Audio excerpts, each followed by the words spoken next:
it gonna come through on YouTube? Flip the right way. Yeah, should Check it out. let's see. I should probably. You shared it? Did you post it? Yeah, I sure did, little bitch. Let me post it. 40s and 20s. We're talking about the stuff and things we're gonna be. Are we? We're not in your streaming right butt. now, are we? Yeah, Oh, we are. right now. So I can't talk about people that I shouldn't talk about. Yes, that you might should listen. definitely should not. Okay. Unless we go off mic, we can mute. I mean, there's a mute buttons right here. Oh, that's neat. Yeah, so watch. So ready? Watch. We're gonna talk, Okay, and then. yeah.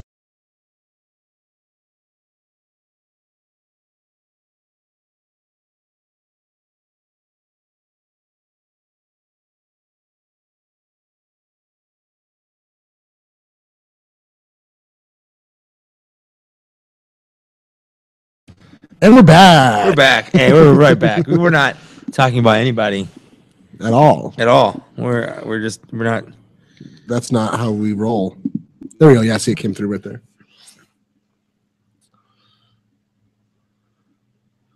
I'm just gonna write. Listen to us. That's it. That's all I'm gonna write. Listen That's to all us. you need. What else? You know what? I'm gonna keep it simple. The Man. game I've always been playing is downplay us. We don't have any listeners. We kind of suck. I'm just gonna flip that game over. Yeah. You know what? We're the best. We are We've got the best. literally millions of listeners. Potentially millions. Potentially. We have potentially Yeah, a millions, whole lot of potential. millions of listeners. It's super funny. We're funnier than like 80% of the podcasts out there. Easily. It's very true. Easily. Like very that's not true. even. We are pretty funny. We're hilarious. And looks. It's not just looks. Wait, what does that mean? I'm saying we don't just have the looks. But we got the looks We have the too, looks. right? Yeah, we have the Okay, looks. well, I'll just making sure. No. We've got the I looks. was hoping you weren't going to say that no. we didn't have the looks. We 'cause definitely like the looks are something that we have. we got that We've got it. on lock. Yeah, we've got personality. We've got looks. We've got looks. You know, like we're like 10s, man. Are we? Yeah. I would say like 11s. But that's just me though. Yeah, I don't know. I want to go big, but I don't want to overreach. You know, Right. No, I I don't get want it. to overpromise. I get it. I just want to. I don't want to overpromise, underdeliver. I just want to exactly promise, exactly deliver. That's what I want to do. Every time you want to hit that Yes, mark. hit that mark. Oh Jesus! All right, let's start. Man. Okay, we're podcasting. From my backyard. Live from Ryan's backyard. It got a little. Oh wait, no, it just might be because it's small. It's Yeah. small. Yeah, that's why. It's small. Okay. And you got chat going up on there. So we Chat's can see up there. Chat. All right, because we can talk to Keenan. We can talk. I felt bad because Keenan was talking to me on my stream, but I thought chat. I had the chat window open in the stream video, but it didn't. It didn't refresh. It didn't refresh at all, so I never saw it. So I never responded to him, and I felt really bad because I wanted to talk to people as I was playing with my Transformer last night. Right. Anyway, Okay, cool. Well, let's get started here. yeah, I'm going to talk about Transformers by the way. You're gonna. You have to legally. All right. All right. Contractually obligated to talk about Transformers. Jesus Christ. I'll wait for you. I'm done. I got it out. Welcome to the episode of 40s and 20s. I'm your host, 40s. And I'm your host, 20s. And wait, that was way too loud. Hold on. We gotta do that again. Hello. On. Fuck it. Okay. Just edit it out. You got it. Welcome to another episode of 40s and 20s. I'm your host, 40s. And I'm your host, 20s. We nailed that joke. Twice. That was the second take, but we got it. We got it this time. We are live streaming from my backyard. Yep, we're live. You know, we haven't done it in a couple weeks. It's probably actually been like a month. It's been a while. Welcome to 40s and 20s. I'm your host, Ryan. And I'm Mike. And we're doing it. Yeah, we're gonna do it. We're live on camera. We're live streaming. Oh, it's been a while since we've had the camera. Yeah, it's true. Is it? How long has it's been? Damn it, I can't do it. I'm just fucking it up. I like that you just keep stealing Comedy Bang Bang's jokes. That's the only thing I know how to steal. Is Comedy Bang Bang jokes? Sure. Comedy Bang Bang joke? Who knows? Yeah, you don't have your own jokes. You just gonna. I never do. All right. I don't like making jokes. I think it's hard. You're recycling jokes. Yeah, absolutely. You're very conscientious. I'm green. Yeah, you are. You go to the Carlos Mencia memorial for recycling. People jokes. don't give him a lot of credit. He stole a lot of jokes. That takes effort. It does. It takes a lot because you have to watch a lot of comedians. You got to know who's good. You got to know who's good. You got to know what jokes are good. You don't want to steal a shitty. You still have to have timing to get the jokes. Yeah, you like to repeat the jokes. Yeah, you got to. You can't just like hear a joke and then repeat it terribly. It's not funny. You have to get rid of like all your integrity. Absolutely, and that takes a lot. Purge all the integrity. Just dumps it. Yeah, you have to cry a lot in front of the mirror. It's a lot of work to be a hack. It sounds like it's really tough. Of course, Keenan's in the chat room. Welcome, Keenan. Our number one fan. Welcome, Keenan. He visited us this summer. He did. We didn't do a whole lot of video. I think it's because we were like hibernating through the hot months. I think that's really what it is. It got really hot. Today's like the first day that it hasn't been like 90 degrees in a long time. Yeah, this weekend's been very nice in comparison to last weekend. That was not so nice. Not nice at all. Yeah, that's the price you pay. I think for like a month and a half, I didn't actually sleep under my covers. Yeah. I didn't even unmake my bed. Yeah. I just laid on my bed. Laid on it. I just laid on top of my bed. Yeah, I would just put the fan on me and then just lay there. I just lay there and hate all the decisions I've made that brought me to this point. Yeah. Well, you mean your entire day? Absolutely. Absolutely. Okay. But no, it's I mean, in California you get like a week or two that are super hot. Yeah, it's really good the rest of the year. Yeah. There might be like a week or two in maybe like January or February where it gets super cold. Pretty cold. It gets pretty cold. Like in the evening, like the nighttime, it'll get down to like the 20s. You just want to wear a jacket. Yeah. Which is nice. Yeah. To have it to do that like once a year. That's it. Yeah, you have it's your week for your winter coat. Yes. Because I like wearing jackets. Yeah, and because they cover your fat. No, even when I was. Oh, that's why. When I was thinner too, I liked wearing jackets. I just like jackets. You did. I think when I wore you had that brown jacket. The brown jacket. Yeah. Like that was like your thing. That was like Ryan's outfit. That was like your uniform. Yeah, I was. Like, that's how I knew I was at Penny Lane. It's because you had your shorts. My shorts and my jacket. And your jacket. Which is like, no, everyone makes fun of me for that, but I just love wearing jackets. It's cool, man. I'm not making fun of you. And I look forward to when it's just cold enough. Like, yeah. If it gets just below 60, then it's like, oh, just below 60. I think like below 70, really. Because if you're on the coast, yeah, like it's 70 degrees, but with the wind coming off the coast, it's like it feels chillier. You've been listening to 40s and 20s weather talk. That's right. All weather, all the time. This is our weather segment. That's our brand new where we talk about the weather for a little while. What to wear? What not? Yeah. What not cool to people wearing? What you don't wear? Right. Shorts and a jacket. Right. Because it's like a weird dichotomy where it's like not really cold because you're wearing shorts, right? But it's cold enough to wear a jacket. Yeah, absolutely. It's like when like my thing. It's like when you see girls walking around in like really short shorts but like a hoodie. Yeah. And they have Uggs. That. They have Uggs. Well, I don't like. They have super short shorts. Yeah. And they have a hoodie. And you're like, what kind of weather are you dressed for? Short skirt, long jacket, bro. I guess. So you're dressed for cake weather. I love cake weather. Let's get this podcast. Yeah, okay, so I've got 2 beers. I bought 2 beers. Let's do the nice looking one. The nice looking one? Well, or unless you want to do the No, let's start off good. Let's start off fresh. So this is Golden Draak Ale. And it's from product of Belgium. Belgium. Where's Belgium? World map. It's in Europe. It is just Nazi country or not Nazi? Not Nazi. Not Nazi. Not Nazi country. Nazi, get it? I did not see that coming. And frankly, I don't care. Germans. Yeah. So it's from, where's it from? Belgium, which is just to the right of France, I believe. Okay.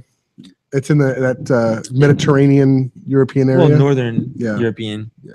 So not Mediterranean. Not Mediterranean at all. Yeah. It's like the opposite side of Europe. I don't know geography. All right. Nor do I care. All right. No, so care. It's fancy. It's got a cork and everything. Yeah. I love the ones that like take effort to open. Yeah, you have to, it's not just like give me a bottle opener, pop, and we bro down. Yeah. So this one. Ooh, nice sound. Ooh, smells good. I'm already excited. Cork. Oh, cork smells good. Cork smells good. Mm-hmm. That was a nice pop. It smells like grape. It does. So what kind of beer is it? Does it say?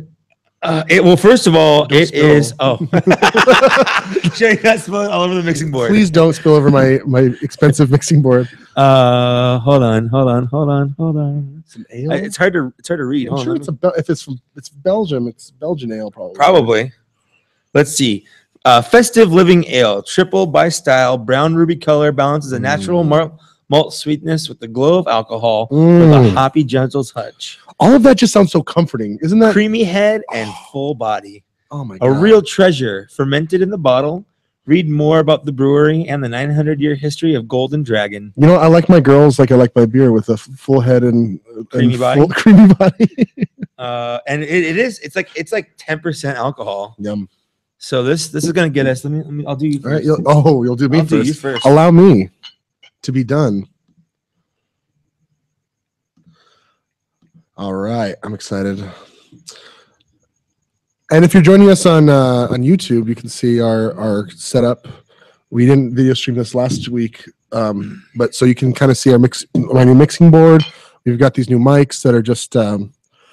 It's a lot nicer because it just picks up you. It doesn't pick up everything. Whereas when we use my other mic, it picks up everything around. Because you can hear like grasshoppers. You can hear planes. Yeah. But with this, it's a lot easier to drown that stuff out. Plus, I can turn you down when you're being an idiot. Yeah, which is like all the time. Yeah. Okay. So we're gonna get started here. Sure. I just want to smell it. Oh yeah, it smells great. It smells so good. Mm-hmm. All right. All right, let's do this. Oh yeah, that's good. That's delicious. It doesn't smell. It doesn't taste very grapey. Definitely smells grapey. Oh, it's so creamy.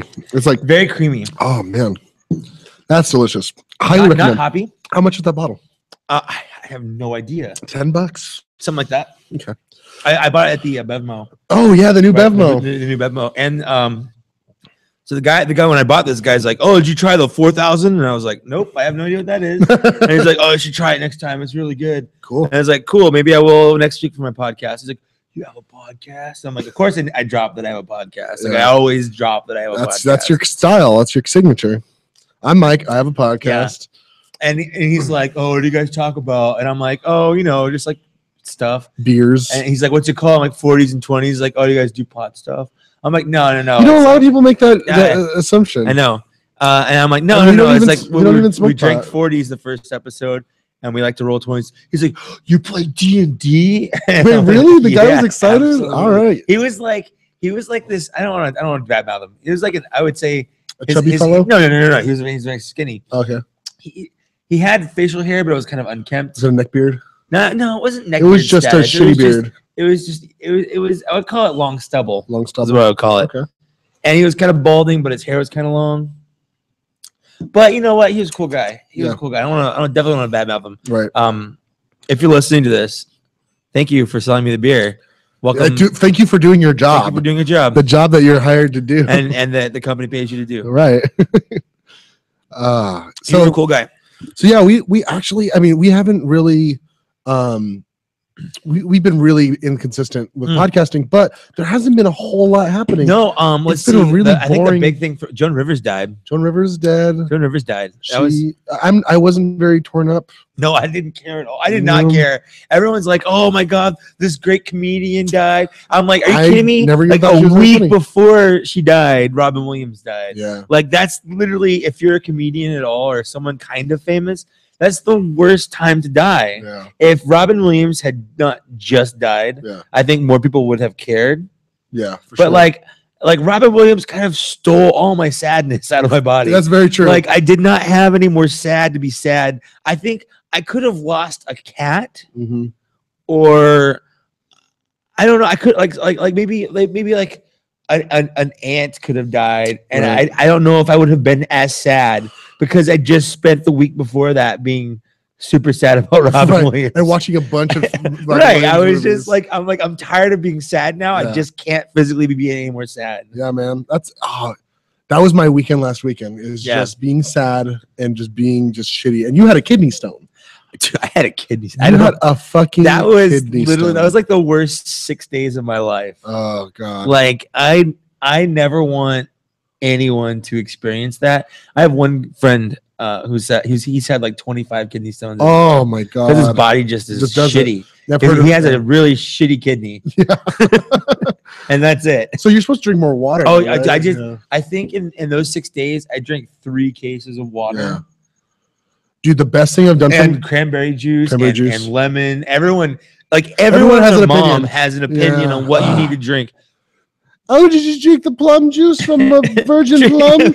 Drink the blood of the innocent. I didn't. I actually didn't drink any blood of any innocence. No. I don't know anybody that's innocent. That's actually what gave me the kidney stone.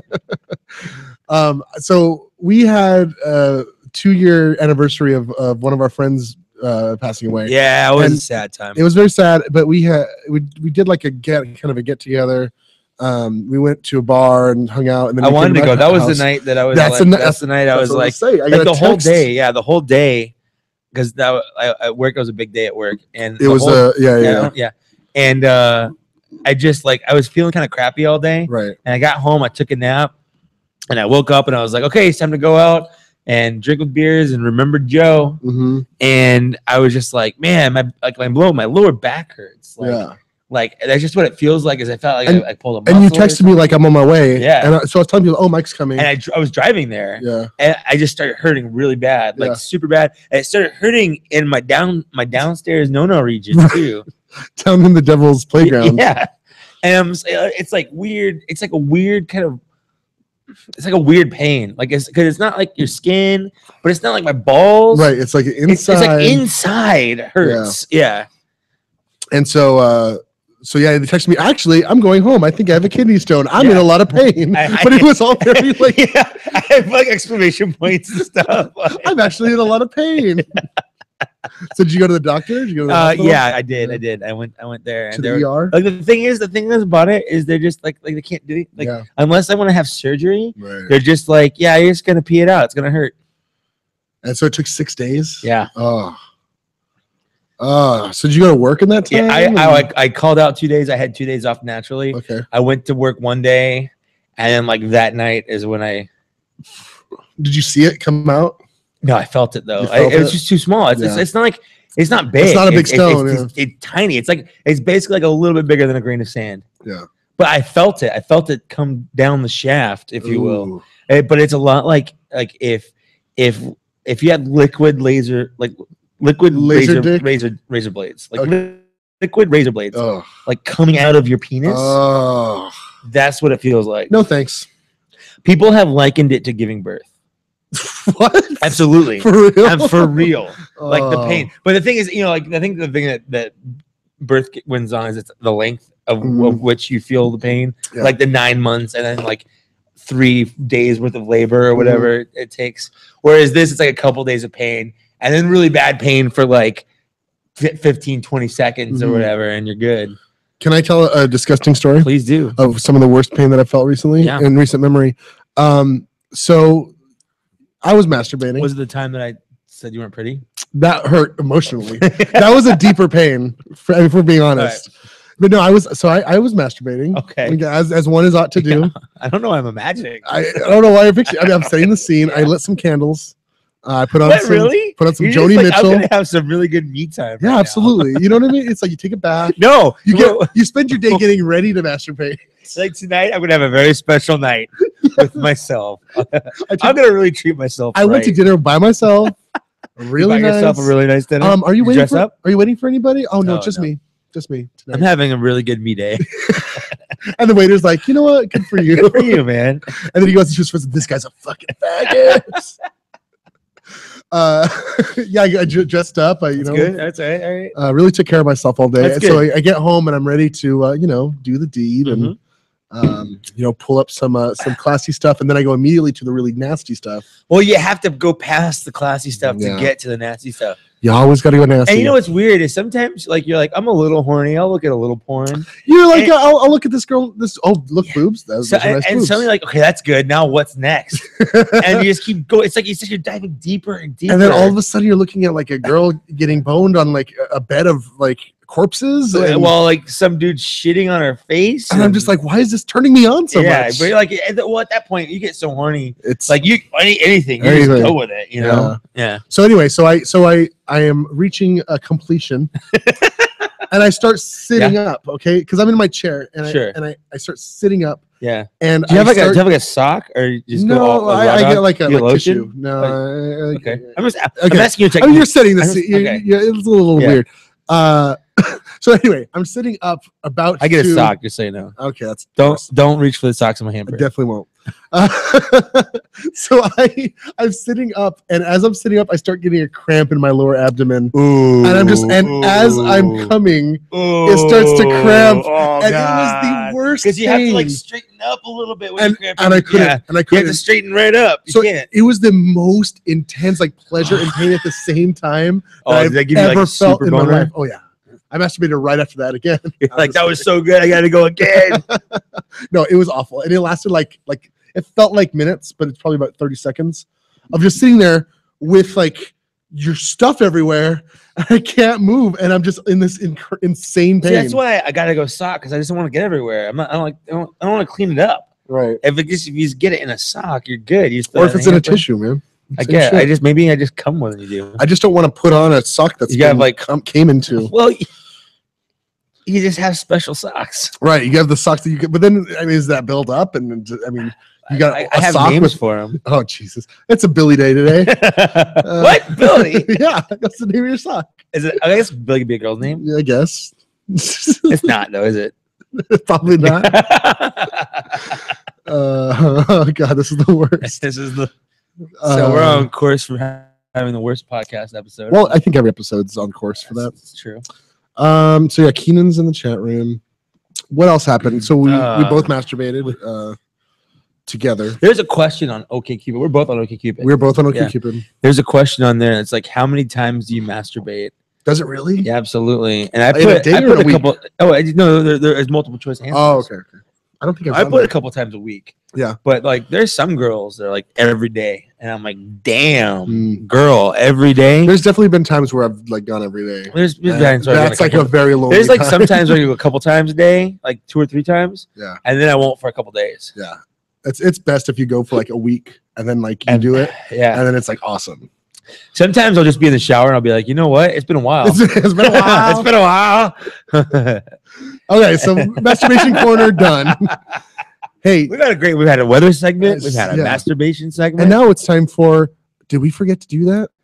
What have we forgotten to do? Let's see. I did the dishes. I've been putting that off for a while. Did you take the trash out? I haven't taken the trash out yet. But where are you going to? I'm going to tonight. Well, the trash doesn't come like another day or two. No, it comes tomorrow. Okay, so you have to put that out tonight. I have to put it out tonight.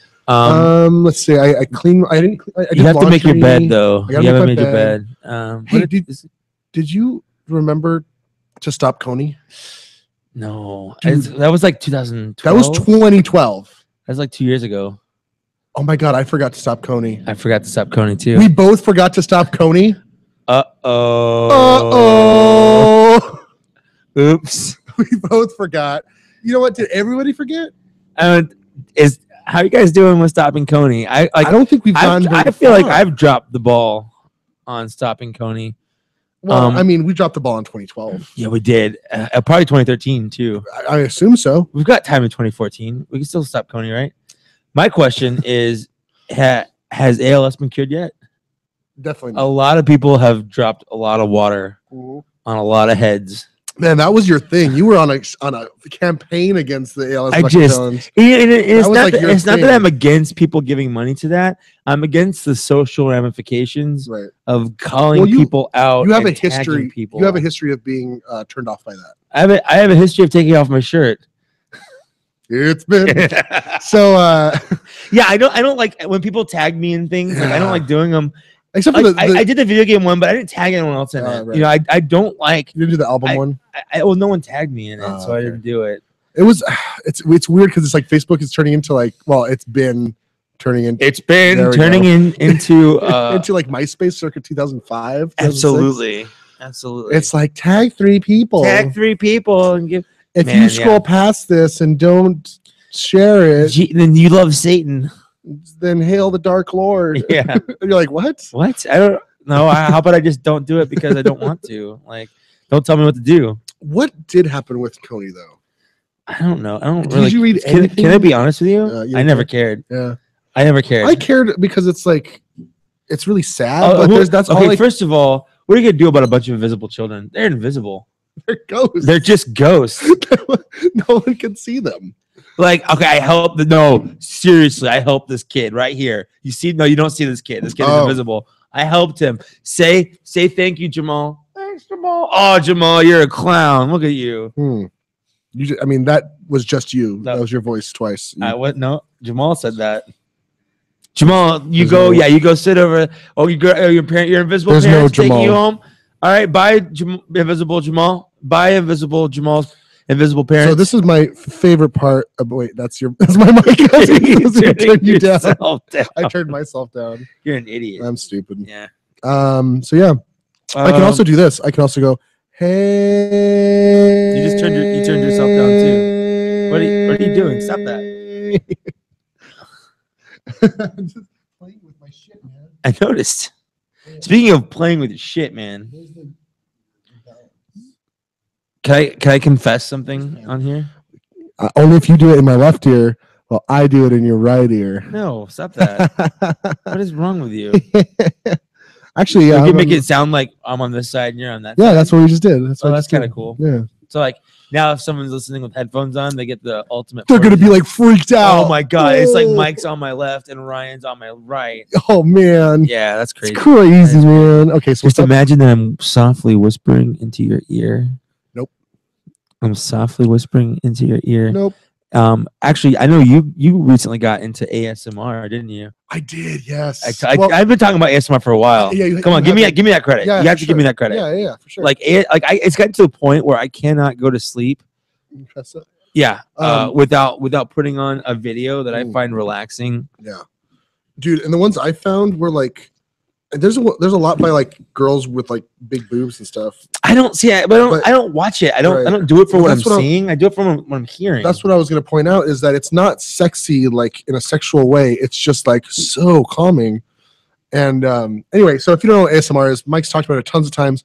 It's autonomous sensory meridian response. There you go. So basically what it is, like if someone's talking to you and there's a bunch of different triggers, but basically one of these triggers will start to make you feel really calm, and they have what they call a tingly feeling that it gives you, where you're just really relaxed while that person's talking. That is ASMR. I remember getting it as a kid. I remember specifically sitting on a slide while some girl was explaining something to me. I did not care what she was saying. It's just but what she was saying was just really like soothing, calming. And I was just like sitting there listening to me. She stopped and I'm like, no, keep talking. Like it was really nice. Yeah. So I watch videos. Tapping does it, soft whispering. Yeah. A person, or especially a girl, but a person with an accent. One of my really does it. One of my triggers is tapping on books, like the hardcover books, and just like doing like a tap on them. Yeah, that really just triggers me. I like crinkling. Crinkling's annoying to me. So it depends on if it's purposefully done or just part of what they're doing. Right. And that's what it is for me. It's I don't like it when they purposefully do that stuff. I like it when they're doing something and those sounds kind of naturally happen. Right. It has to be real for me. Basically, the sound porn has to be real. Sound porn. It's exactly what it is. Sound porn. It's sound porn. But you don't masturbate. You're just really calm. You're just really sleep. It's like it's like massaging your brain. Exactly. That's exactly what it is. And honestly, if you just go to YouTube, type in ASMR, there's a tons. There'll be just like guys talking about StarCraft. Yeah, for like 30 minutes. Did you watch the ASMR chess video? No. Oh man, so there's this one guy. He's like, I don't know if he's English. Guy's voice don't trigger me. It has to be female. Okay, I mean, if you're sexist like that, that's cool. I'm my brain secure is in my manhood enough to like I can get calmed by a guy's voice. Okay. But he's got a very slow and methodical voice where he talks very purposefully, and most of the time he talks about chess, right, which I like is really interesting to me, so it gets me really calm. Yeah. But there's one episode where he took all of his chess principles and played a match of StarCraft, and it was super interesting where he treated the StarCraft 2 match like it was a chess match. Yeah, that's cool. And he's like, I'm employing this principle from chess to build my defense this way, but I need to attack with these. And it was just really interesting to hear his reasoning for why he was doing things, and he won, which was it was really cool. I can't listen to things that make my brain No. Yeah, you don't want to listen to things that make your brain work. You want to listen to things that make your brain kind of turn off. Right. So anyway, let's see what else is going on. Games. There's been a couple of games. The big one right now that we just we haven't played together yet, but it's been out for like a week. It's Gauntlet. Gauntlet. We talked about it on the show. I used to love Gauntlet. I never played it in the arcade, but I played it on PS2. I went to Palomar College back in like 2001, 2002, 2003. And they had a machine? And they had a Gauntlet machine. How many quarters did you win? All of them. The problem with the Gauntlet, because I had Gauntlet on GameCube. And the problem with Gauntlet, I had it on N64 too. Yeah. But the problem with Gauntlet is in arcade machine, it was designed just to be a quarter muncher. Yeah. You when you put a quarter in, you have 500 health, and your health starts like constantly just going down. And in the game, you can eat food to get it back up. But if your health goes down, pop that quarter in. Pop that quarter in. You pop that quarter in, you get another 500 health. And you have to keep popping quarters in if you get low. Now, what's cool is most of the machines could save your character. Yeah, those are cool. At least the one at Palomar could. So I had a character. I had a Jester, I think it was, or something. Yeah. So this game, there's 4 classes. 4 classes. You got a warrior, Valkyrie, elf, an elf, and a wizard. And a wizard. I've been playing wizard. You've been playing wizard. Yeah. I really like it. What's cool because like in the older Gauntlet, they're all the same. Yeah. Like all the characters were the same. The elf might have been a little faster. The warrior might have been a little stronger. But all their move sets were pretty much the same. They had like a strong hit. They had like a weak hit. Right. And they had different speeds, but it was pretty much the same. Whereas in this, all 4 characters play completely differently. Yeah. Their control styles are different. With the wizard, you have to hit buttons to select which spell you're going to cast, and then you use your right trigger because you really have to play it with an Xbox controller. You have to. And you use the right trigger stick, and you just kind of directionally move it. And it fires whatever you're doing in that direction. In that direction, yeah. Yeah. But what's cool is that it's different combinations. So you do like BA like BY would be like I forget. Well, there's one that's a teleport you have to use, a little fire weavy thing that you have to use that to get over spikes. Yeah. I usually use chain lightning, which I never thought about using that to get over spikes. You have to use that to get over spikes. Are you kidding me? I just walk over them. And take the damage? No, I just get around them. Let's go fast enough. What about the ones that stick up as soon as you walk over them? They don't. I mean, they're on timers. There's some that walk up as soon as you. If you just move fast enough through it, then it misses you. I just use the teleport to get over them. That's really cool, though. I didn't even think about doing that. All right. So you're dumb. Okay. So I'm dumb. But I just really like the. I mean, the gameplay is awesome. It's very classic. Oh, it's classic Gauntlet. I love the throwbacks are really good. Yeah, the ghost level or the death level. Death level. There's in the game. And the original games, like not the original, but the newer remakes, you get a chest, and sometimes death will pop up, and you have to run away from him, and he eventually goes away. Yeah. This one, the whole level of death just kind of pops up, chases you around every like couple minutes. He just keeps coming, and it really adds like a sense of urgency. Yeah, you're like, oh crap, gotta move. Yeah. But I really like it. I want to try the warrior, but the thing is, like, warriors are more straightforward. It's pretty much like the original game. I originally was going to try Valkyrie, but Valkyrie seems. I was watching Jim play a little bit. It seems kind of the Valkyrie and the archer are the elf are two of the play styles I wasn't a big fan of. Well, I like the elf enough, but it's just there's nothing interesting. Whereas like with the wizard, you have like a lot of different things to try out. With the elf, it's like just arrows, and that's pretty much it. With the Valkyrie, at least you can do blocks and stuff like that. Yeah, well with there's a shield on the wizard, really? Yeah, it's whatever the one over here twice. Oh, okay, it's like YY. Yeah, it's electric. Okay, and we do electric. That's XX. It's XX, and then that when you do that, it puts a shield over you and it repels enemies. So if I'm getting swarmed, I'll do that, and then I'll put on chain lightning and just kind of because chain lightning just like forks around them all and hits a bunch at once. So man, I need to play more with that stuff. But it's a lot of fun, and it's $20. You can get it on Green Man Gaming for $15. Well, you can get it from Green Man Gaming, but you can still activate it in Steam, right? Yeah. So that's what I did. And yeah, I've been really enjoying I had it pre-ordered. I got like some extra clothes for pre-ordering it early and stuff. I beat the first the first big boss. Yeah. The Sun King or whatever. Yeah, it took me a while just because I played to figure out how to do it. Yeah, I've only played by myself so far. Okay. And you have to kind of figure out how to do it because you have to stand on the two little things and spin them around until it sucks out his heart, I guess. Yeah, and then you go. And then you have to hit the heart. The heart, yeah. But like it took me a while to figure that out because I kept going around killing all the things and trying to hit him, but his health wasn't moving. I know. It's like, why is it not doing anything? Yeah. Because he just have like that much health. Yeah. But yeah, anyway, so it's a lot of fun. I think totally worth $15. It's even worth $20 in my opinion. And I want to get a big group because it's a lot of fun when you have when you have 4 people. Yeah. And you just scream at each other for stealing each other's gold and health. Oh yeah, and health. I needed that food. Like, oh fuck, you shot the food. I needed that food. That's they fucking did that on purpose. Of course. Well, you can do that in the original. Yeah. And I love what it says, where it's like the wizard has destroyed the food with his arcane prowess or something like that. Yeah. It's like the wizard is just in his boastful, arrogant way. Yeah.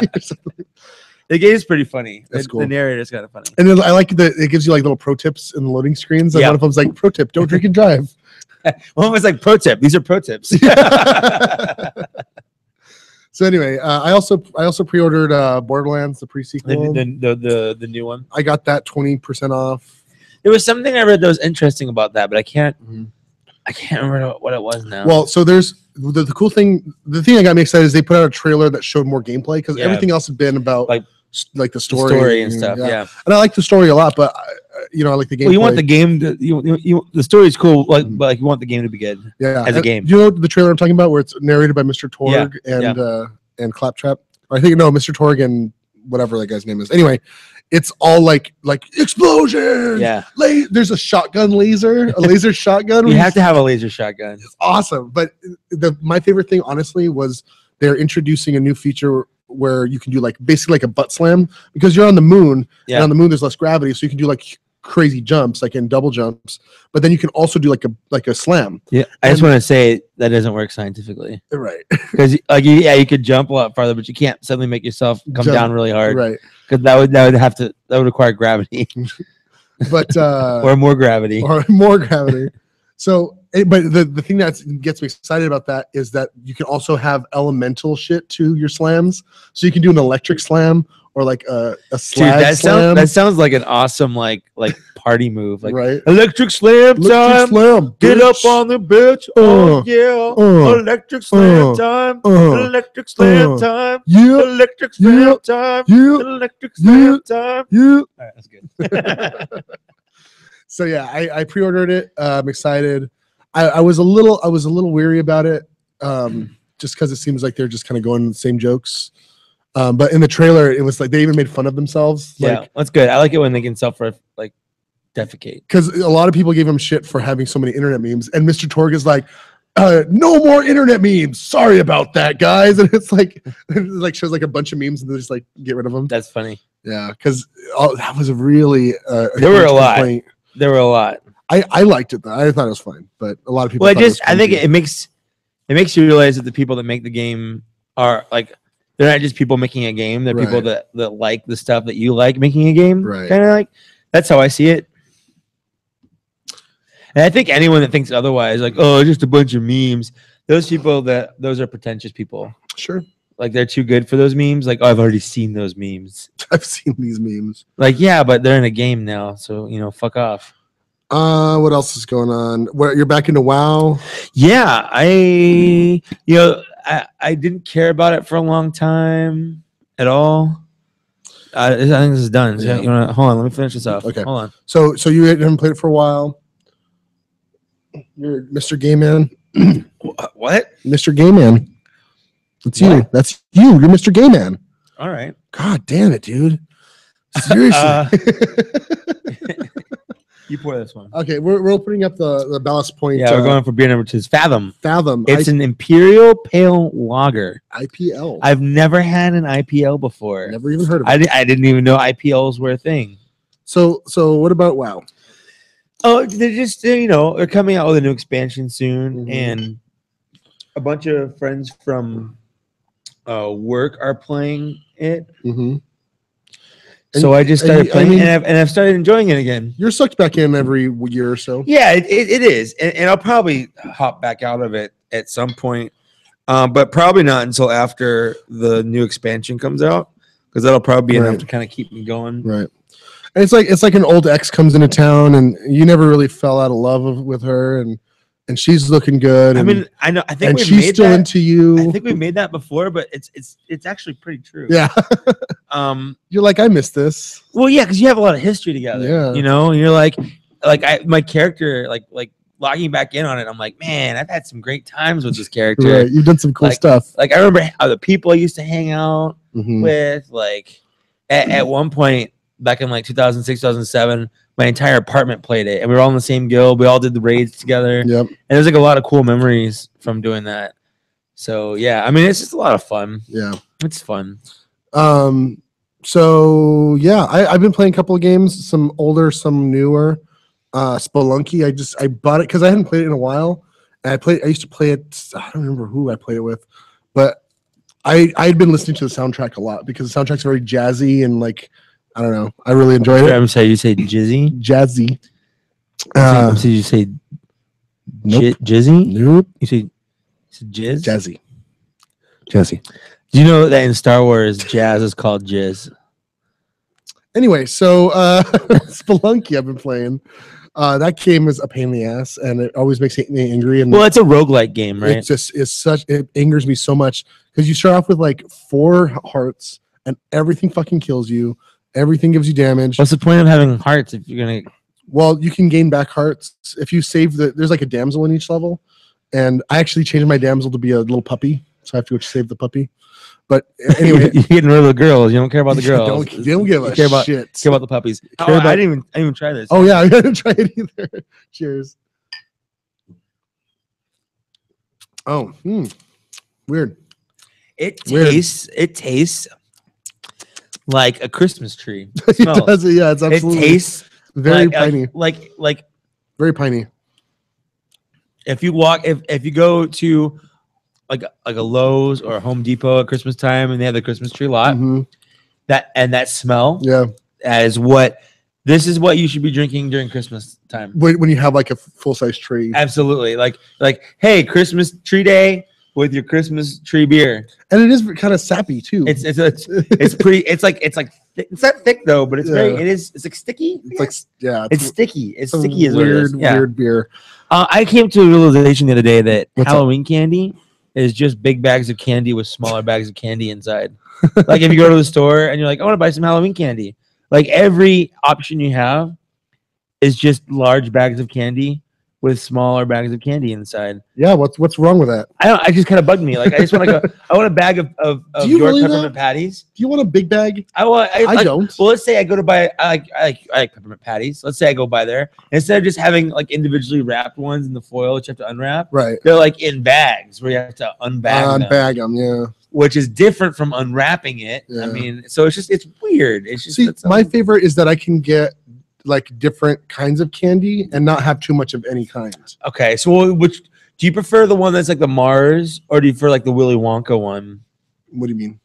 You know, they have the bags of candy. I see. You get a 5-pound bag of candy or a 1-pound bag of candy. They have like Mars that has like Milky Ways and Three Musketeers and Twix. Then you have the one that's Reese's, which may actually be the same one. But then you have one that's like Willy Wonka shit, like nerds and Laffy Taffies and stuff. I think I prefer Mars. The Mars one. Yeah, but I do like the Willy Wonka because I love nerds and I love gobstoppers. Gobstoppers are delicious.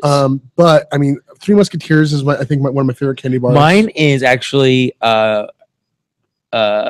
Milky Way, but the midnight one. I like Milky Way midnight. I like I haven't had candy in a while, but I do really enjoy chocolate. Yeah. Even though it's like everyone talks shit about milk chocolate. What's your favorite candy? Like just anything. Of any. You know what? It used to be malt balls. Honestly, I loved the shit out of malt balls, but I can't eat them anymore. Like Whoppers? Like Whoppers, yeah. I cannot eat Whoppers. I used to love those, but now I don't eat them because it's like, I don't know.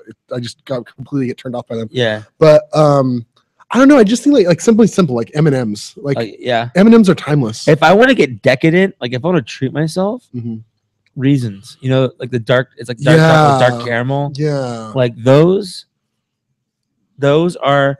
But that's the reason I tell people my real answer though, and this is because I get shit for this answer. Okay. Those shitty, I don't know what flavor they are, circus peanuts. Oh, gross! I know everyone says that. Those marshmallowy, sugary pieces of shit. I fucking love those. I can't get enough of them. If I could have a swimming pool filled with anything, it would be those stupid little circus peanut candies. I fucking love them. I just can't get enough.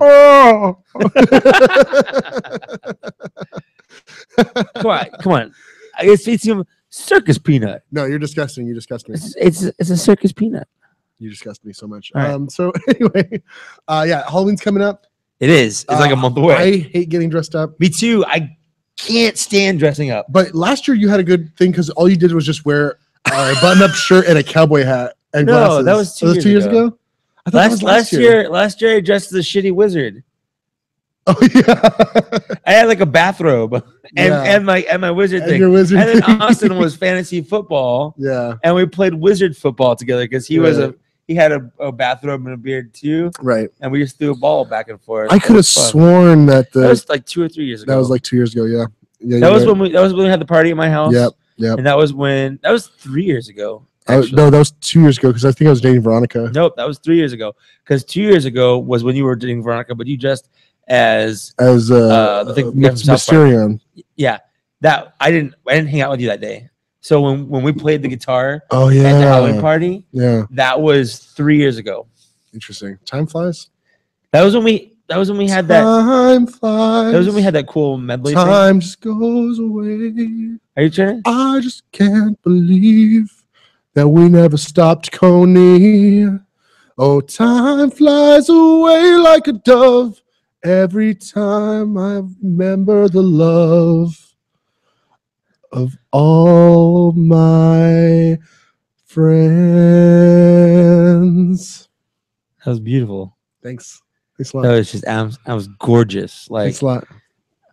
I'm moved right now. I just got really horny. No, so okay, what else going on? Let's see. Yeah, games. I played Spelunky. I got this game called Hack and Slash.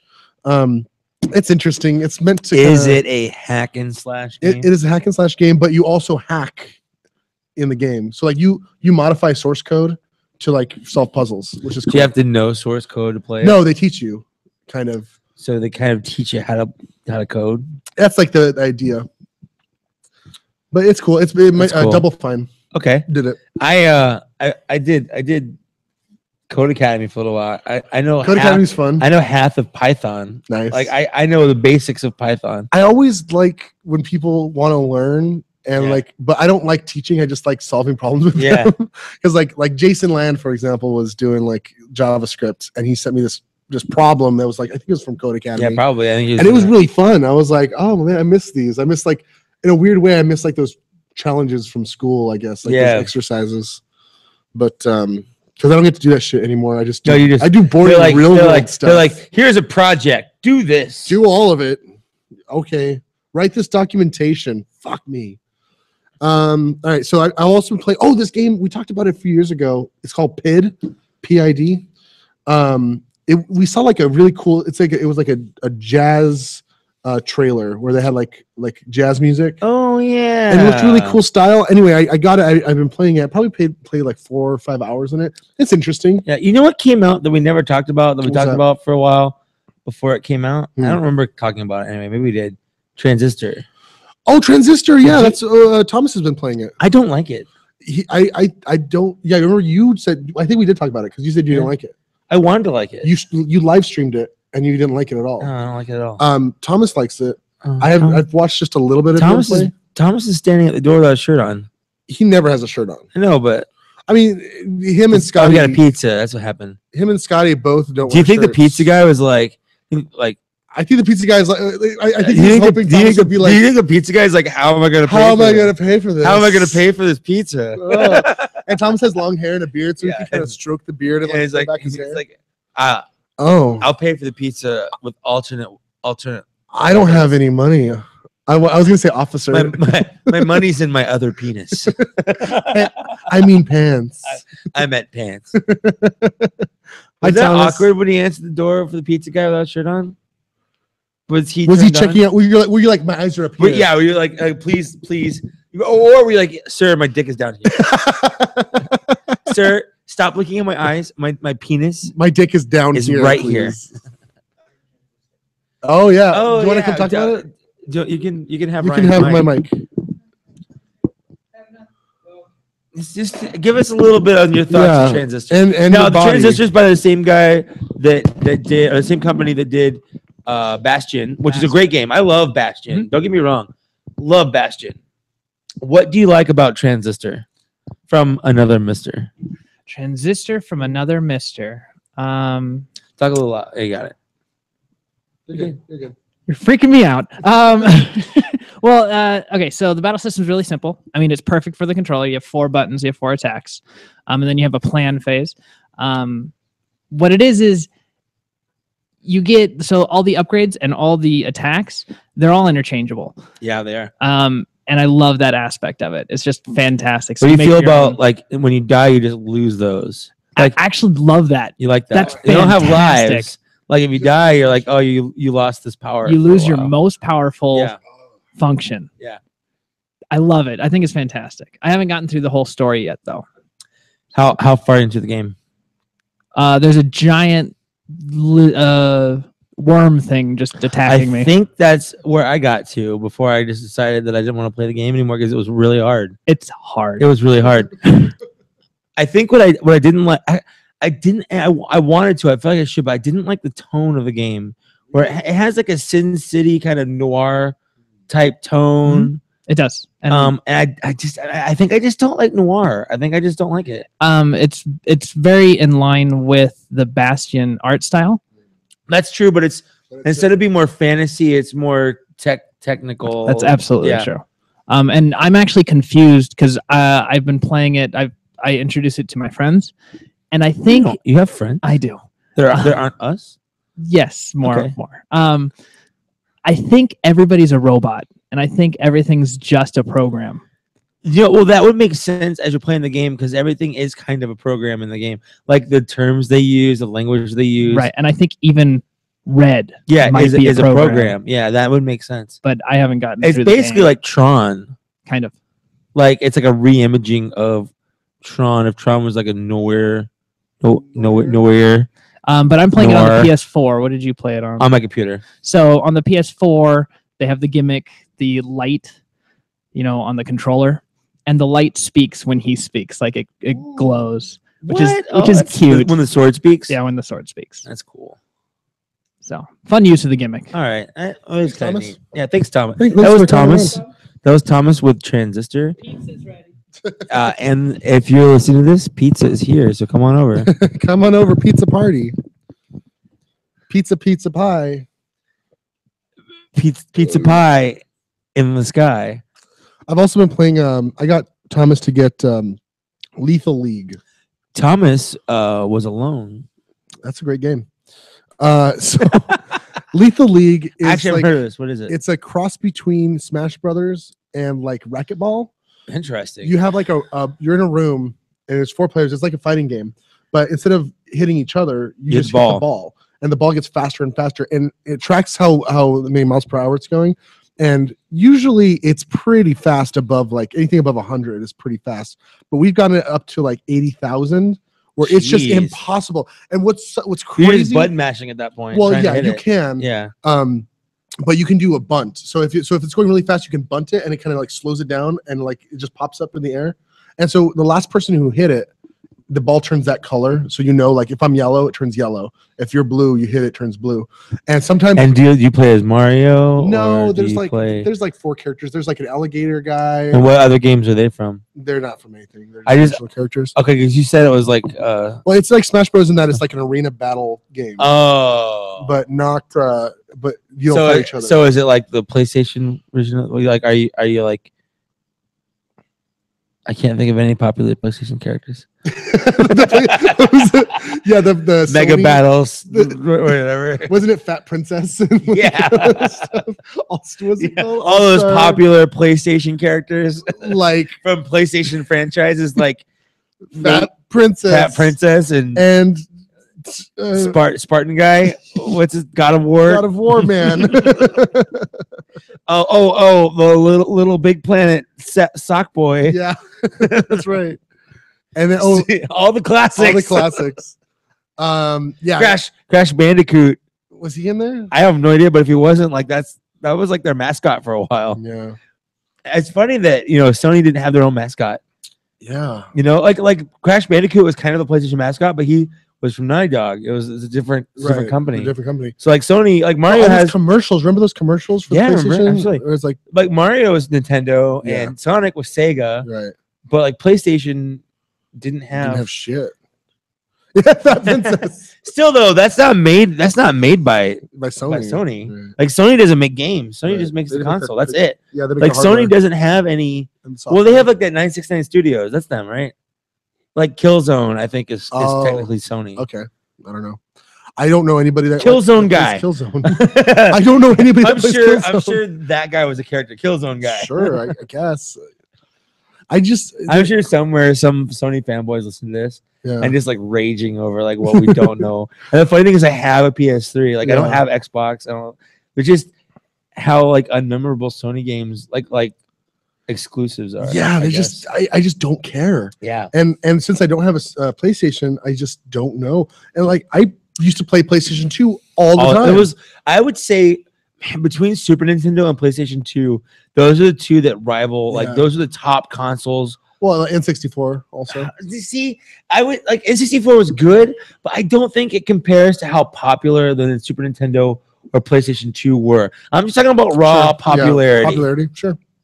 Like the amount of people that had those consoles. But honestly, between Xbox One, the original Xbox, I can't call it the Xbox One anymore. Yeah. The original Xbox and PlayStation 2 was so superior. Oh, way superior. And I, when Xbox 360 came out, like, everyone's like, gotta wait for PS3. And then the Xbox 360 ended up being awesome. Yeah. Except for the red ring issues. But except for other Xboxes that failed. Except for the shitty ones that totally died. But yeah, I mean, I've had my 360 since 2008. I moved if you get one of the newer ones, I think once they started putting the HDMI port directly into it, that after those they didn't really have. They didn't have any issues. Yeah, I've had a couple issues with mine just because it is like 6 years old. Yeah, and that's old for a console. Yeah, it's pretty old. And like when I wanted to play, although it's not that old because I have Nintendos that work perfectly. But I mean, it's a little bit more complicated. But like for example, I wanted to play GTA 5. Sure. And I don't have enough hard drive space. Like my hard drive isn't big enough. And I didn't want to buy a new hard drive. So what I had to do was install it on a flash drive. And you put in an 8 gigabyte flash drive or 16 gig flash drive, and then you install it onto there. Yeah. And so if I want to play GTA, I got to plug in that flash drive. Yeah, that's weird. But anyway, I started playing Lethal League. We were talking about stuff. One Finger Death Punch is awesome. That's a fighting game, but you only have 2 buttons. And that's it. I like that. I like simplistic. It's really fun. Yeah. It's like stick figures. Yeah. And you have you're like a ninja, and there's these guys that come from left and from the right, and you push B to hit the right, or whatever, B and X. That's it. Yeah. But it gets really complicated. Like it sounds super simple, but it gets really hard. And there's a lot of cool dynamics because there's like different bosses and stuff. So what have you? I guess we can stop talking about games. That's pretty much what I've been playing. Gauntlet. Do you remember? What would you give Gauntlet out of 10? Oh man. I would say it's an 8 out of 10 for sure. Yeah, but it might be more if I play it with somebody. Yeah, but like as a single player by yourself game, it's enjoyable. It's hard. It's hard, but it's not like so hard where you want to throw the controller across the screen. Yeah, because they don't make it like a big deal just to start over. Like it's not like I got so far, I tried so hard, and it didn't even matter. Oh fuck! No, it's like you're playing the game. Oh, I died, and you get achievements for dying. And one of the cool things about the game is the perks. So like if you die a couple of times a certain way, like you kind of level up that way of dying. So you take less damage. Yeah. From dying, from getting hit by that. And so if you destroy more boxes, you have a higher chance of getting stuff from the boxes. So it's kind of cool. Like if you kill like 20,000 mummies, you start getting like a 25% damage bonus towards Towards mummies.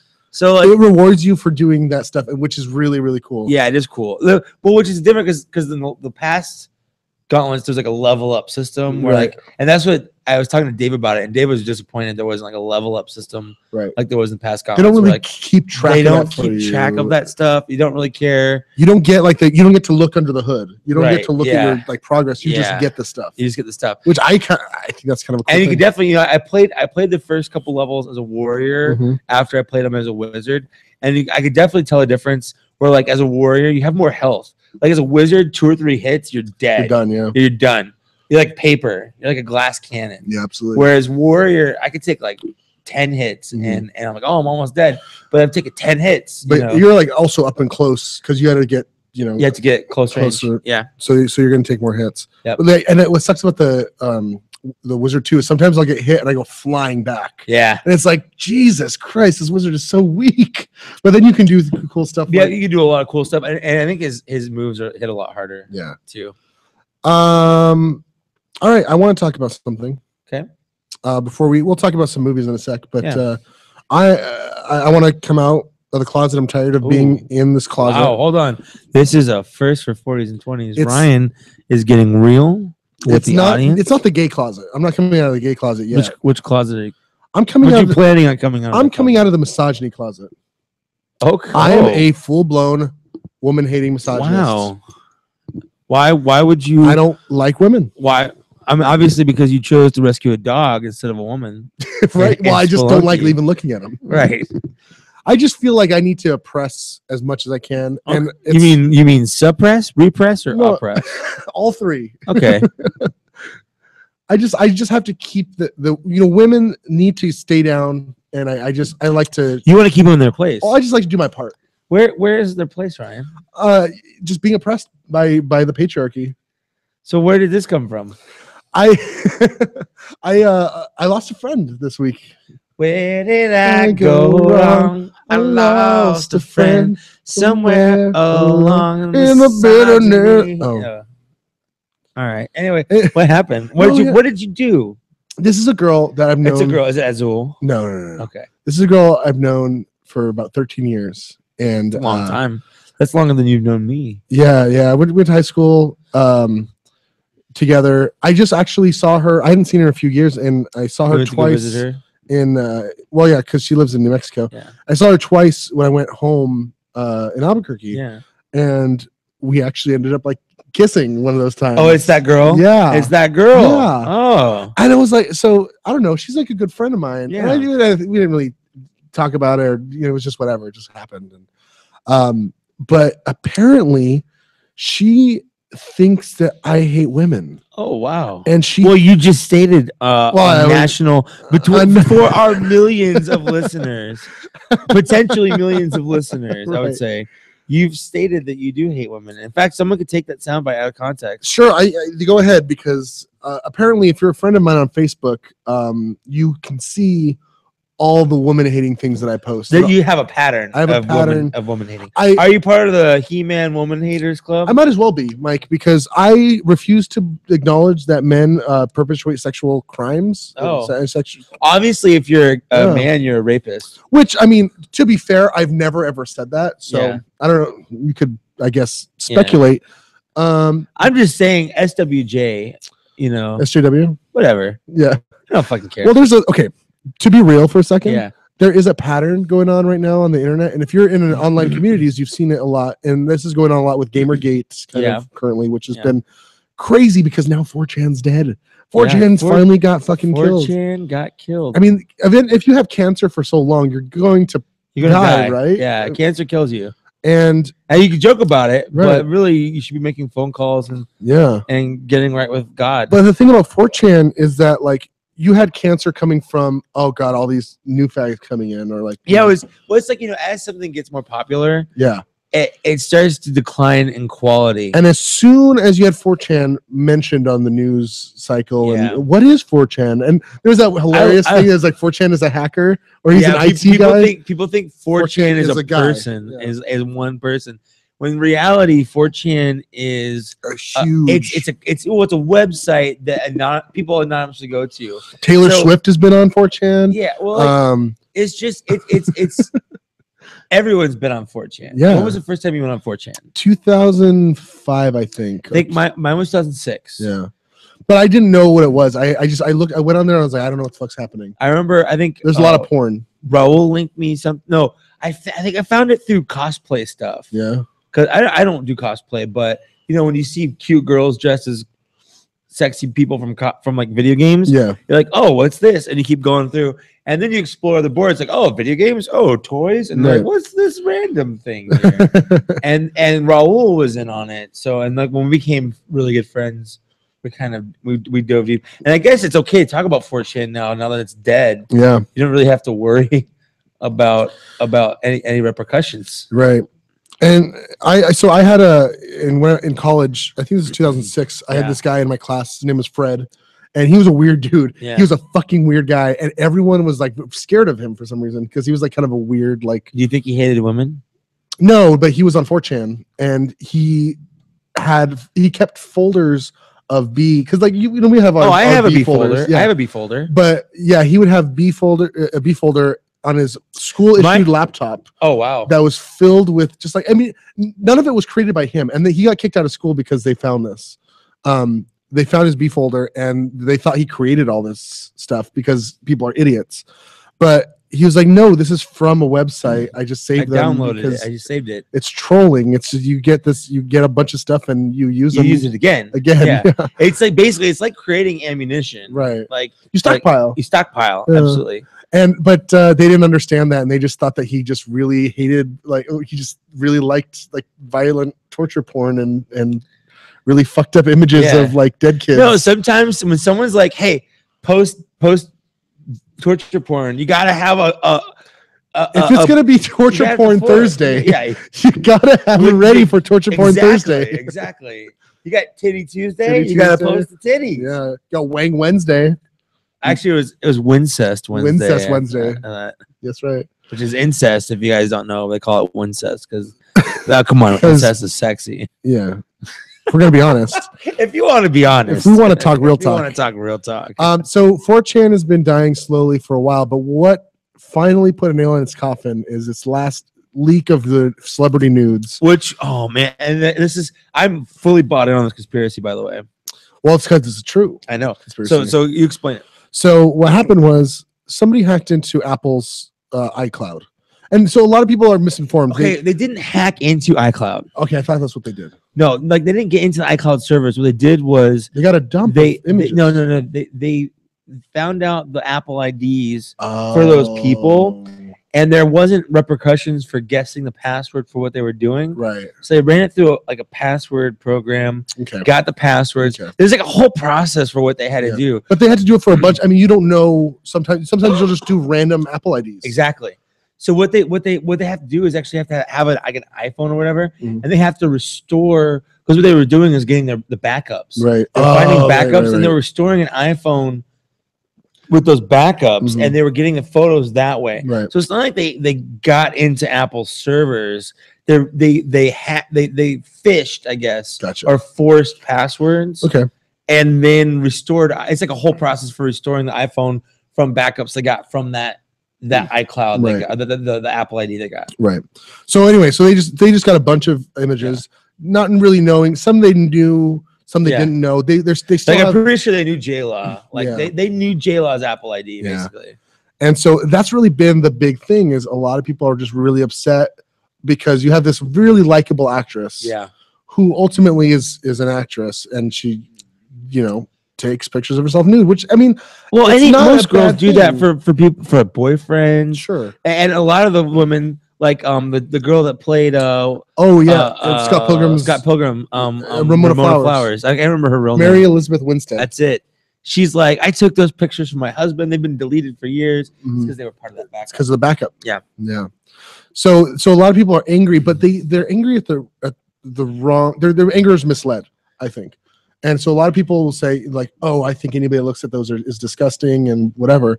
And they're angry at 4chan, just the entity 4chan, Yeah. which had nothing to do with photo leaks. 4chan didn't hack this. No. 4chan didn't do this. It wasn't, and if you look at 4chan's history, they don't give a fuck about that kind of stuff. 4chan's a fickle mistress. They've done some great things. They've brought pedophiles down. Yeah. They've done a lot of good. They've protested Scientology, brought to light like all the atrocities that this cult has brought about. Like, right. 4chan's done probably just as many good things as they have done bad things. Right. Like, I remember when the whole Scientology protest thing was happening, my dad sent me a text and he's like, what do you think about this 4chan stuff? Like, should I join that? I was like, Dad, no. Yeah. I literally said, Dad, never go to 4chan. Yeah. Like, just trust me. Yeah. Never go. But so anyway, so this stuff has been happening. Yeah. And finally it's gotten the attention of a lot of people online who like to call themselves or are labeled social justice warriors. Yes. Which I got a message from my cousin saying, and they live in New Mexico and they're active like in the nerd community, but their nerd world is so small that they don't, I think we have a service out here being like California where like we're around certain things. So she asked me, she's like, well, why is being called a social justice warrior so bad? Like all those three things seem like good things, like all together. And it's like, well, you don't understand that these people, it's the connotations. Yeah. It's the people that call themselves social justice warriors that are the problem. Yeah. And because they're battling hate with hate. Yeah. And I think that's just, I mean, a lot of people, they think they're doing the right thing because they believe in something and they're very passionate about it, but they misrepresent passion for just being a dick. Yeah. And absolutely. they're dicks. They're just, they're online and they're going against these things that they, like, for example, somebody says something, like they say the word retard. Yeah.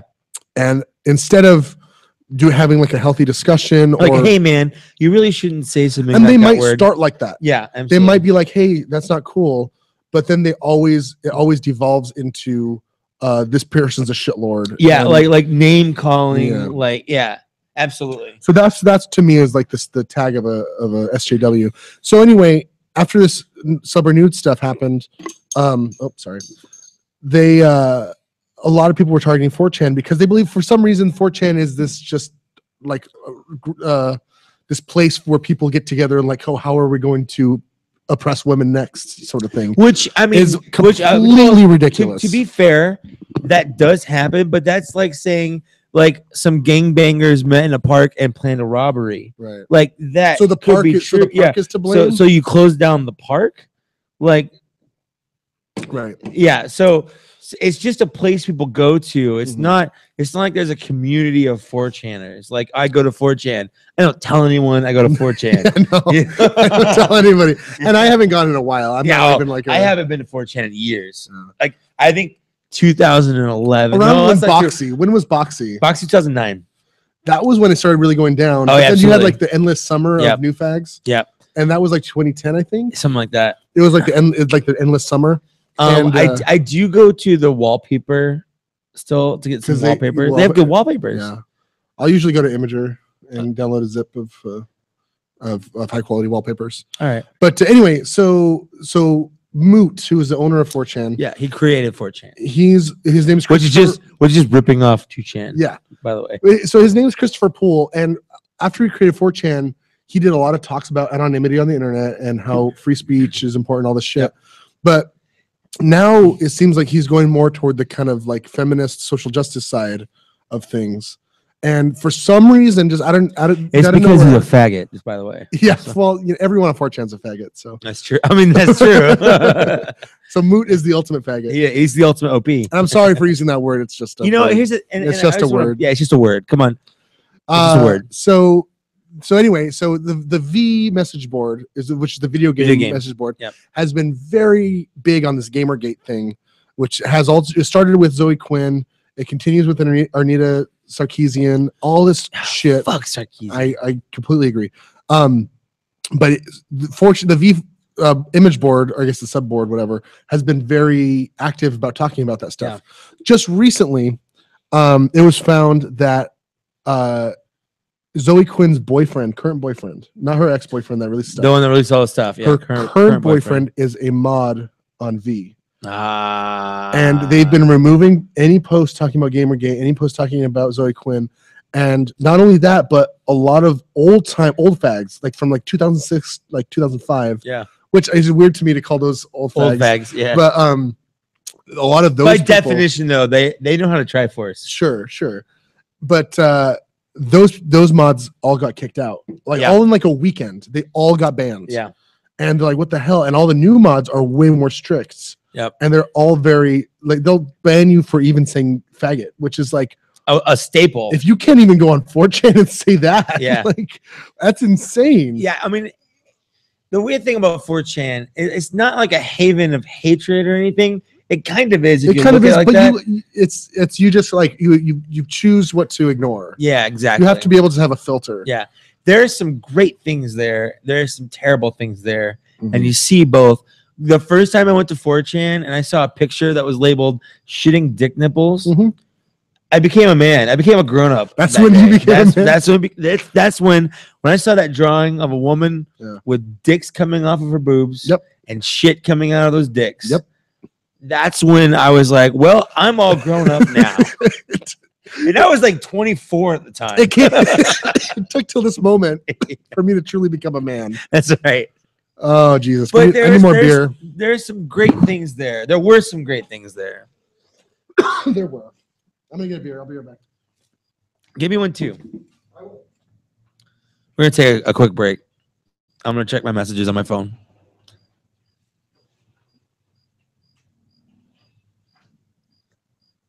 Hey, Keenan, I know you're listening. Sorry about last night. I didn't see that you responded to that video I was making. I'm going to make a video about Hypernova or Nova Prime, and I'll tell you all about Nova Prime on the video because Nova Prime is pretty cool.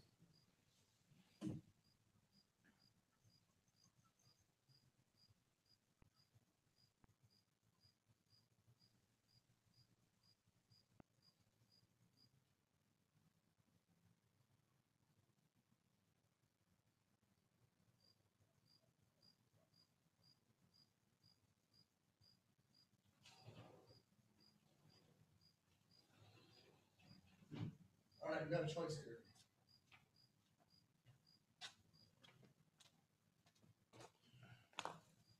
All right. Excuse me. And we're back. See if there's any new comments. We actually have a few people in the chat room. We do. I just talked to Keenan for a little bit because he talked to me on my live stream last night, and I didn't see him talk. Kenneth got mad because he said, "I tune in, and you're just talking about fucking favorite candy."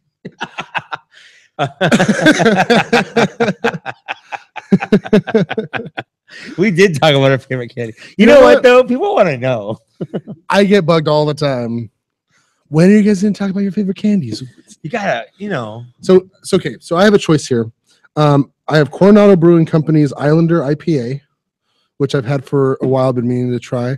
Or I have this Iron Fist that you brought a long time ago. A long time ago. It's a Velvet Glove. I bought that for $2. It was like a thing at Holiday Wine Cellar. It's if you buy like 6, you get them for $2 a piece. Nice. So it's like, why the fuck wouldn't I buy 6 of them?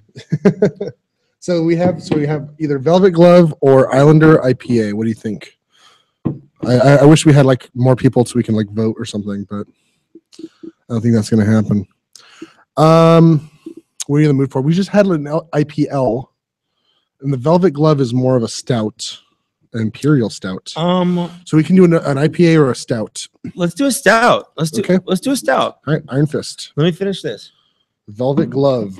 The Velvet Gloves are coming off. Oh, I was about to say that.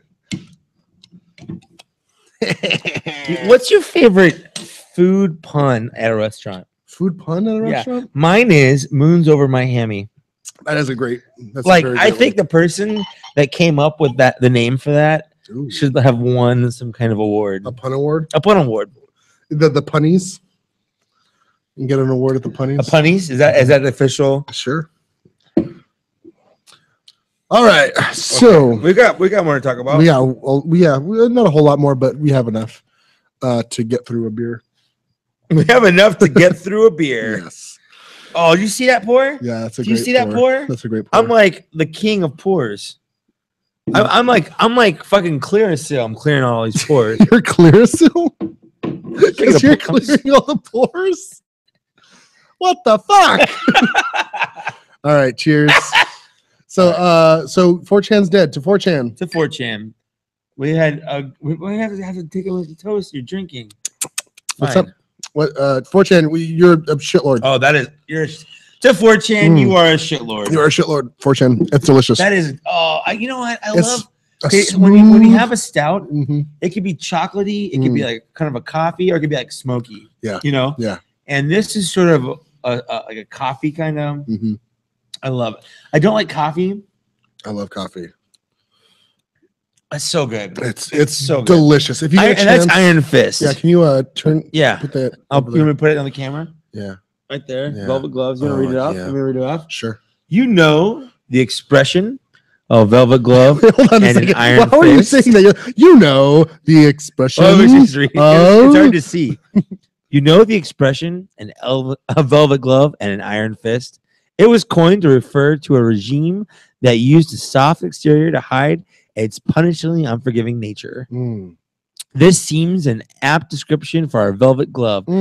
Its placed appearance and unparalleled smoothness hide the truth.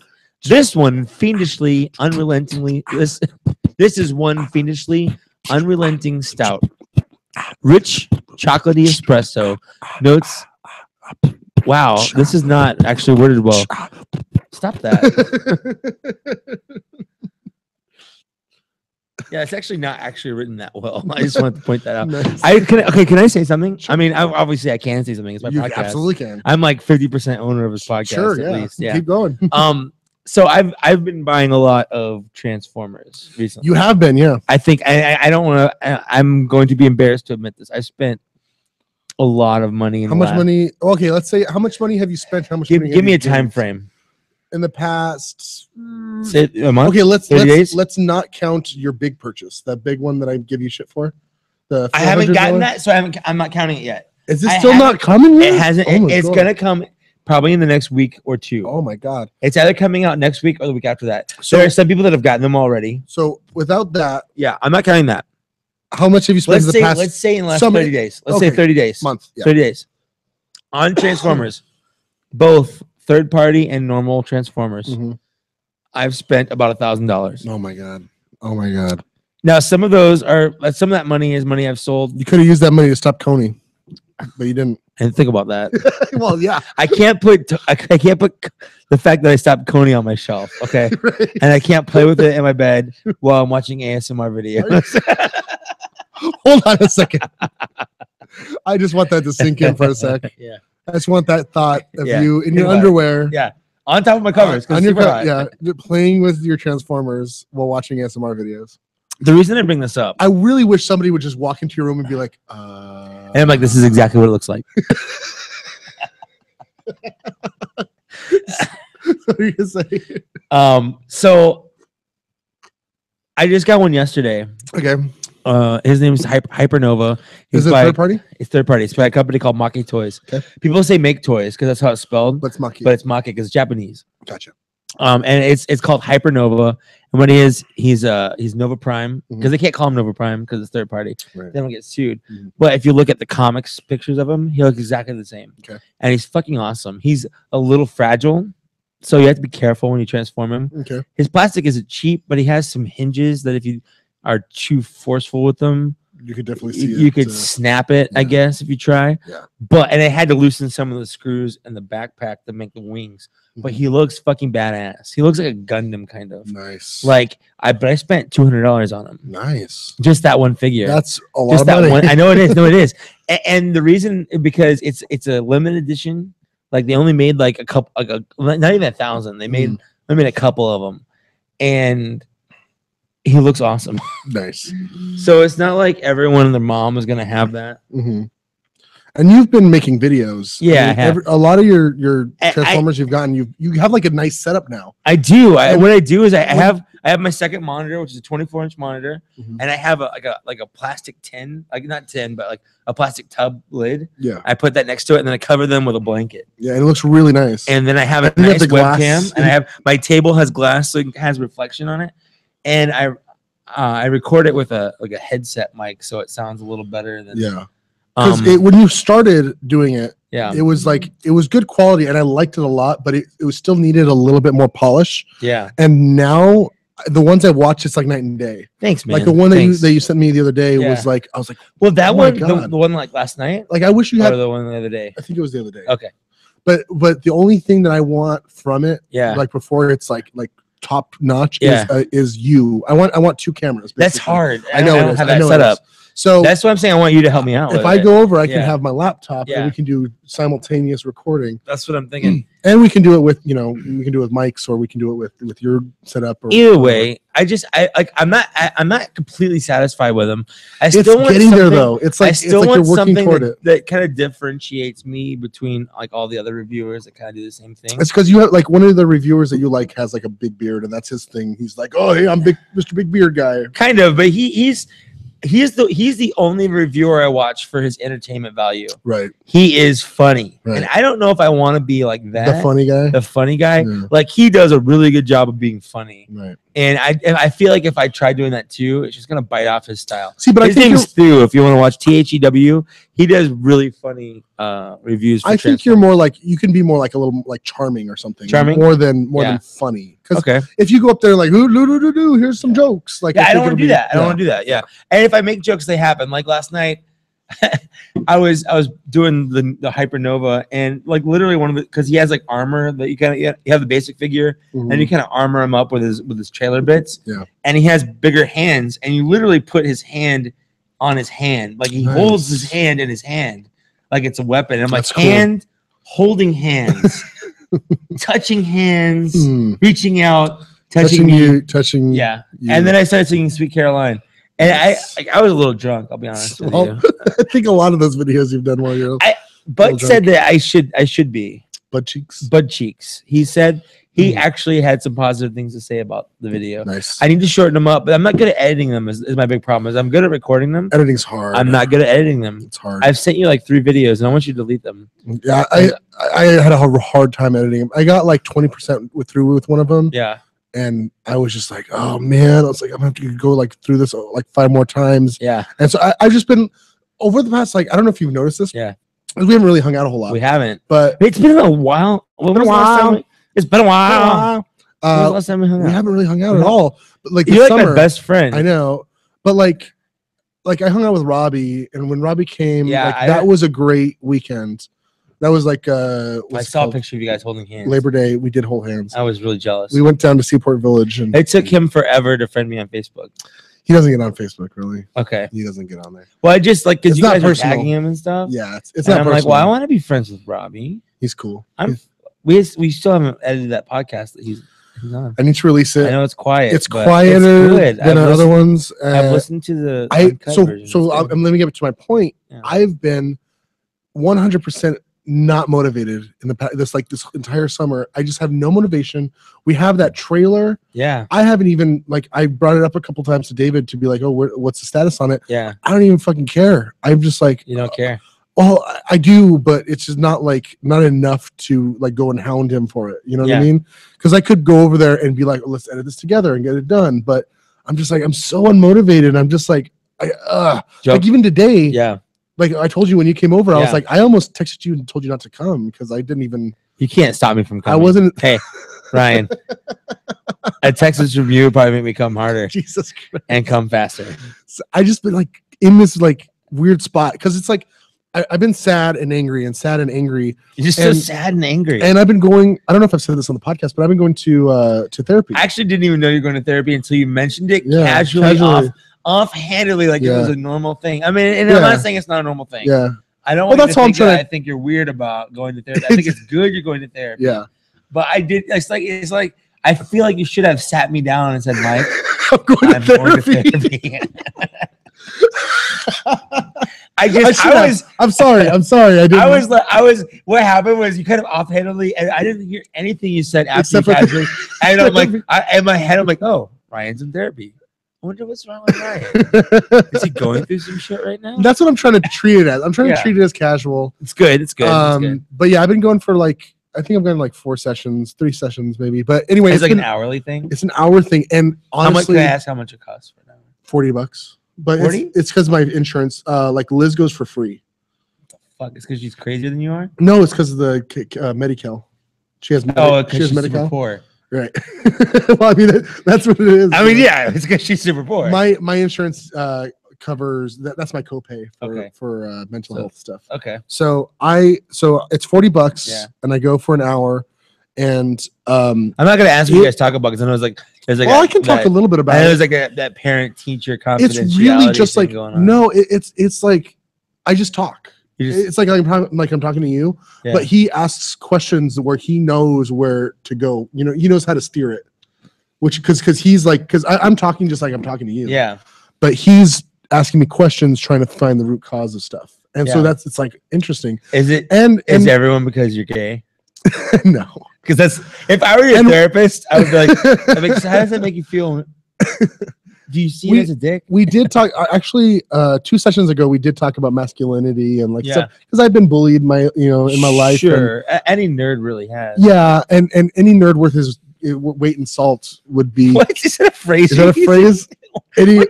Any nerd Did worth the therapist teach you that phrase? His weight in salt has been Who called. measures things by weight of salt? Is that a phrase? I don't know.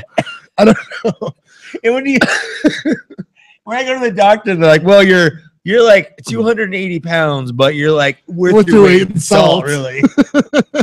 You're like, "Thanks, doctor." I think I mashed up 2 phrases together. It's like worth your weight in gold, and then worth your salt or something like that. No idea. I don't know. What you're saying. Any nerd that's worth it, that's a true nerd has been called a faggot, or like called gay, or well, anyone that's played Xbox. Yeah, really. basically. Yeah. Anyway, so we kind of talked about that a little bit. I talked about masculinity and like I know what my sexuality is, but like it feels like other people have their own opinions and they feel like they need to like tell me that all the time, which is weird. And it's not like like the stereotypical like, oh, how does that make you feel? He doesn't go that route at all. It's like he goes like a different route, which I can't even verbalize right now.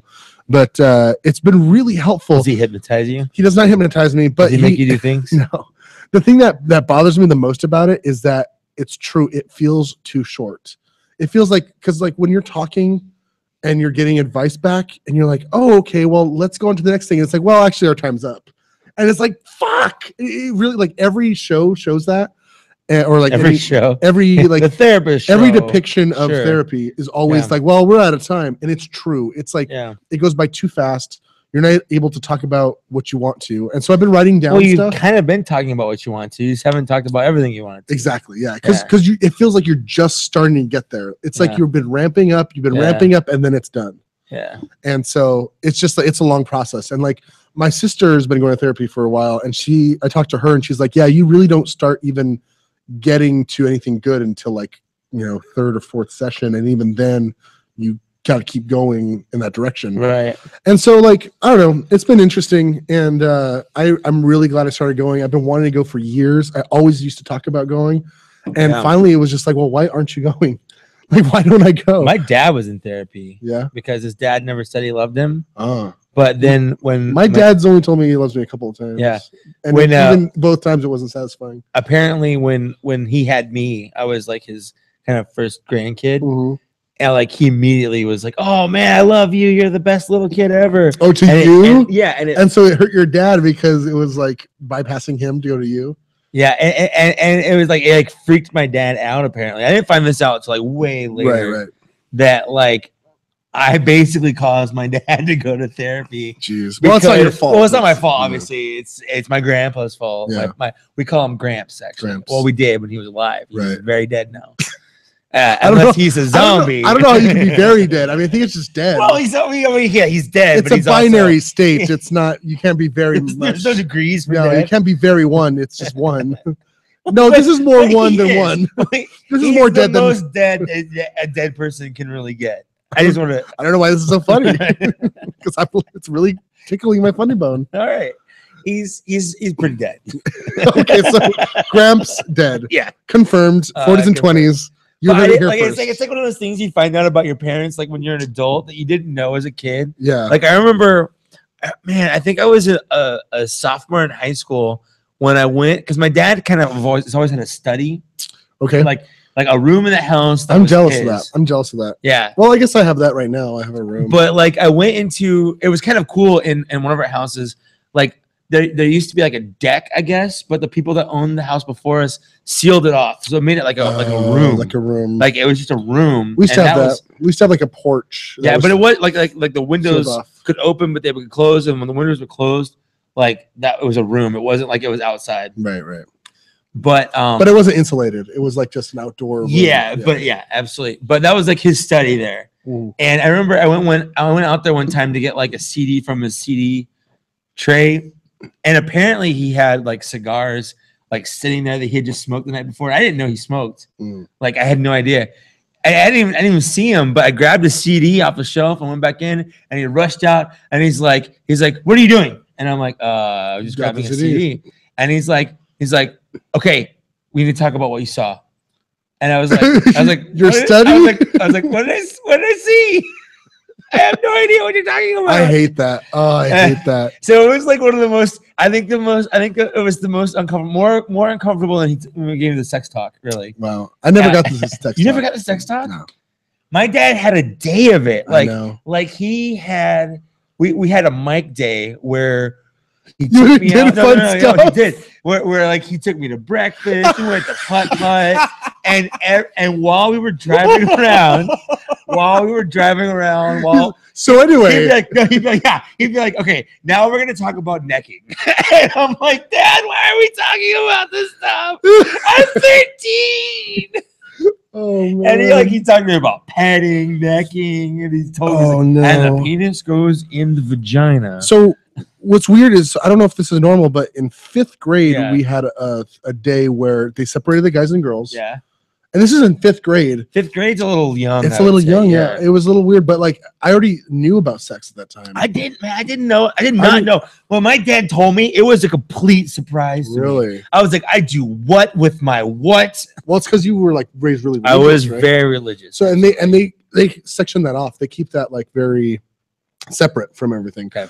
I guess I mean I grew up religious too, but I had friends who weren't, and Yeah. and it's not that those friends were the ones that I learned sex about. I learned sex from everybody. Everybody talked about sex all the Man, time. I grew up in like Christian schools, so like Yeah, it no, wasn't I was in until- public school. it wasn't until 8th grade that like I was exposed to how the world really is, because that's when I went to public school. Yeah. Anyway, 5th grade, they separated the guys and the girls, and one of the counselors came in and was like, "All right, guys, we're going to talk about sex," and we were just like, All right. oh no." It was really, really awkward, Yeah. and I think a lot of parents complained because it was. 5th grade's really young. But I already knew about sex. There's nothing I learned that day that I didn't already Really? know. Yeah, it was weird. Man. It's weird. Like, I don't know. No, I feel like really weird that it took me so long to figure it out. You're like a little 5th grader Ryan, and I'm like, I'm 13. Yeah, and I look at 5th graders, I'm like, when did I learn about this shit? Yeah. Like, I don't know. But whatever. What were we talking about? I don't remember. Sex ed. It was like Maybe therapy. we're going to therapy, and then we talked. But I was talking about something before therapy. I've had like a shitty week, and so like, Yeah. you know, it's been like, Do you want a hug? no, I'm good now. I'm Okay. good. I wasn't good this week, but Well, we had the Joe thing. we had the Joe And that's thing always sad, because like, you know what? To Joe. to Joe, and I, you know, it's And I just want to say this. it sucks because I'm not super close, and I feel bad because I feel really bad about it. Yeah. And I know people who are closer to him that I haven't even, you know, like I haven't even had a chance to sit down or anything with. You know, here's the way I see it, because I wasn't that close to him too. I knew him. He came over to my house a bunch. We had some Mhm. great conversations. Mhm. But like Cody was best friends with him. Logan Yeah. was best friends with him. Yeah. Like there are other people that knew Joe way better than I knew Joe. And I'm not Mhm. gonna front and say, oh, it affected me so much. But he was a part of our group. Even though Yeah. I only saw him maybe a couple times a month. Mhm. It was a couple times a month for a couple years. Right. And every interaction I had with him he was a stand-up guy. Yeah. Like I loved him. Like at Little Bean's bachelor party. It always like made us feel better when he was around. Absolutely. So I don't have to feel like I should have known him better than I did because Right. I knew him how I knew him. Right. And he was still a great guy. Yeah. And you know what? He fucking took out a fucking police car. He fucked that. He thing fucked. up. I don't know anyone that fucked up a car and the car hit them. That bad. Like he fucked that car up. Mhm. So you know what? To you, Joe. To you, Joe. So yeah, and like I had talked right before the 2-year anniversary of his passing.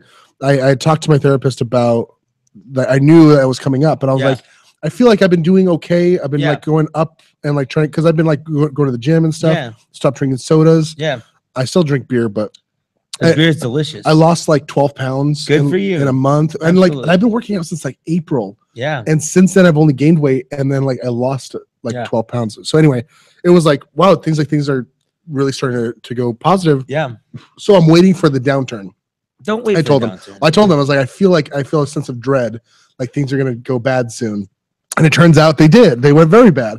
I had that day, and then I got a kind of a tiff with Reggie, who's our friend, and it wasn't really a tiff with Reggie. It was I've got more like 1,000 tiffs with Reggie. I'm surprised Reggie and I are friends sometimes, honestly. And then I had a thing with somebody else. Yeah. And then with your friend. No, that was different. More different. Yeah. Oh, it's been a shitty. How many tiffs did you have? It's been every fucking day, man. It's been a shitty. You should have a little weekend. tip of the hat.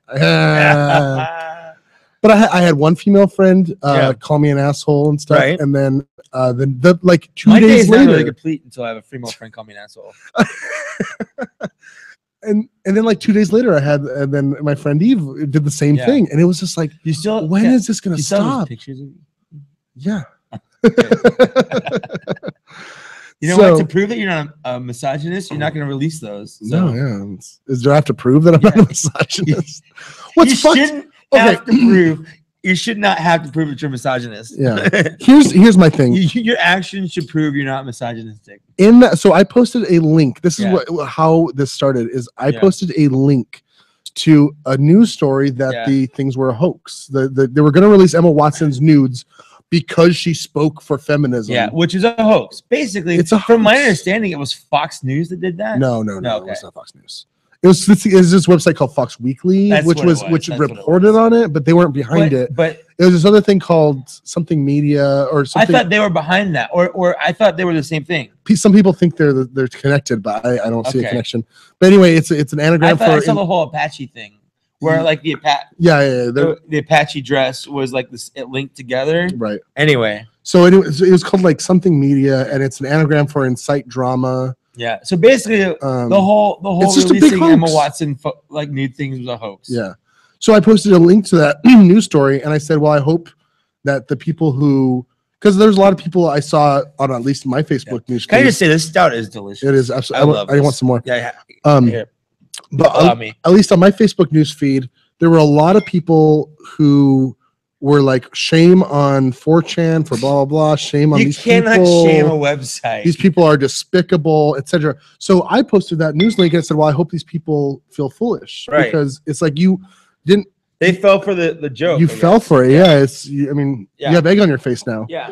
And so. And you're not condoning that action. No, it's just like you. Yeah, you're not saying, oh, they should release this. If I got indignant about something, if I got worked up and then it turned out to be a hoax, I'd be like, oh well, fuck, sorry. Right. Yeah. I got fooled just like I got fooled. Else. Yeah. So I posted that, and my friend Eve, I left work early because our AC at work has been out all week. That sucks. It's been hot. Oh man, it is disgusting. So I suffered through Monday. I suffered through Tuesday. Yeah. And on Wednesday, I was like, I can't do this. So I went into work.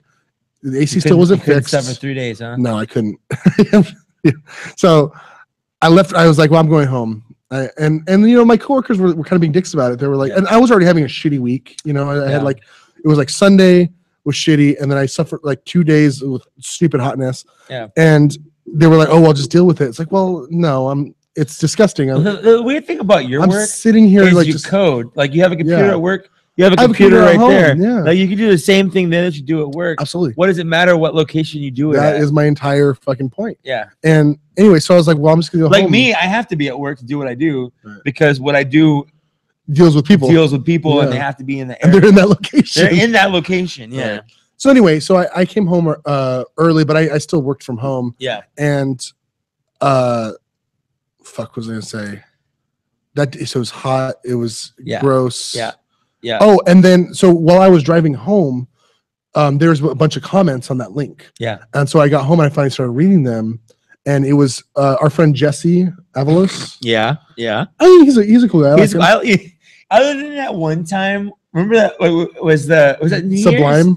Year's? No, Oh. it was. We went to the That was It wasn't New Year's. Raul's show. It was Raul's show. It was It was the something- Winterfest or whatever it was. Flake Snowfest. Something like that. Where like he was dating that Amanda. girl, Was yeah. it Amanda? Yeah. And like they had that weird fight on the rooftop, and we ended up taking her home. Yeah.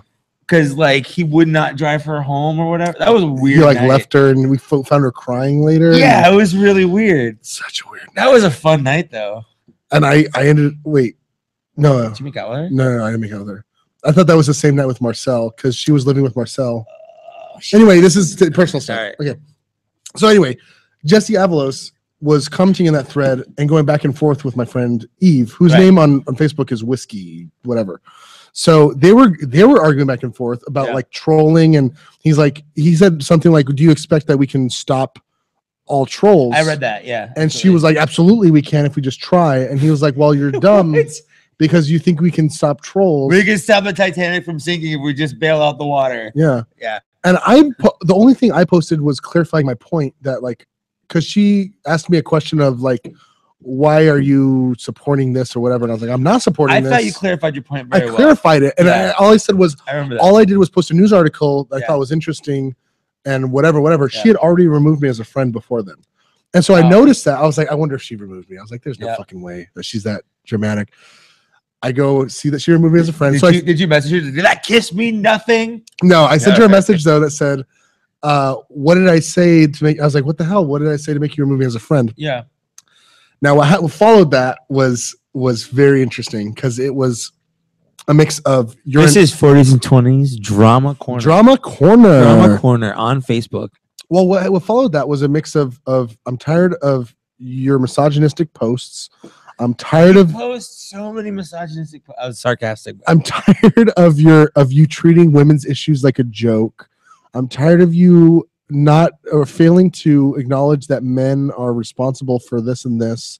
I'm tired of you being an asshole. Go fuck yourself. Wow. It was like so many things just like pointed like at me, like just that were like little jabs. And I went off on her. Yeah. I told her, I was like, don't you ever fucking call me an asshole. Yeah. Don't you ever fucking talk to me like that ever again. I was like, is this because of the therapy? Yeah, absolutely. Like you feel empowered this from comes back the therapy that you've been, because I was you've been still doing? hurt and I was still like very emotional about it. But it was like I knew like my feelings come first, in my universe. And I know everybody's story is different. Sure. In your universe, you're the hero. I'm the best person. You are the best person. You are lucky to know me, by the way. Exactly. Yeah. I mean, I am.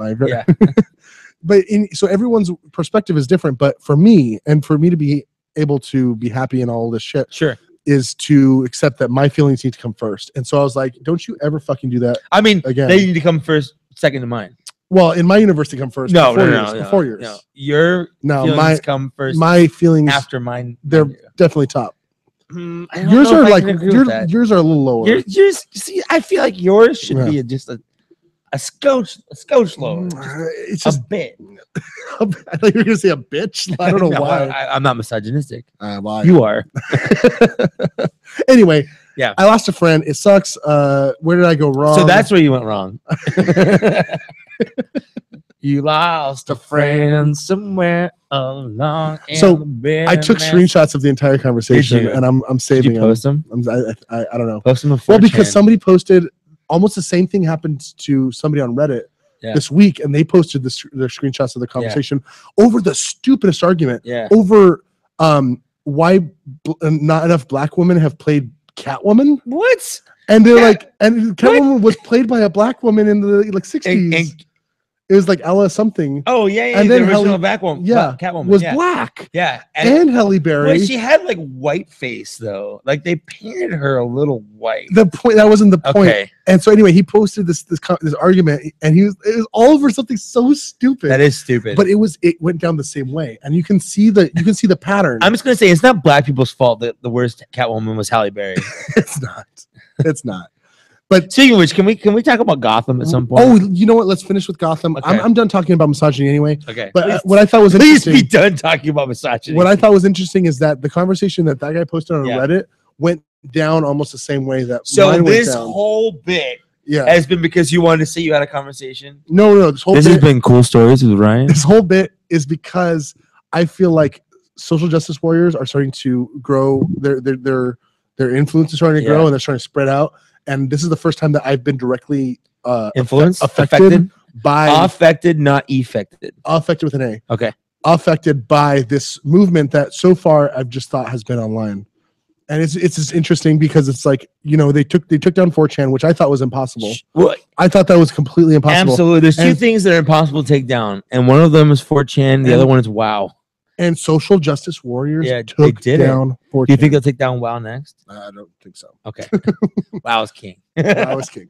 Okay, let's. Sometimes I have to say this real quick. Okay. In Pokemon, like whenever a Pokemon uses like leer or growl, I feel like sometimes it should be super affective instead of effective. Like it really hurt them, like inside. Yeah, it really bothered them. Like that didn't really physically hurt them, but like if I leer at you, that's not really effective. It's more affective, right? Come on, yeah. Like really.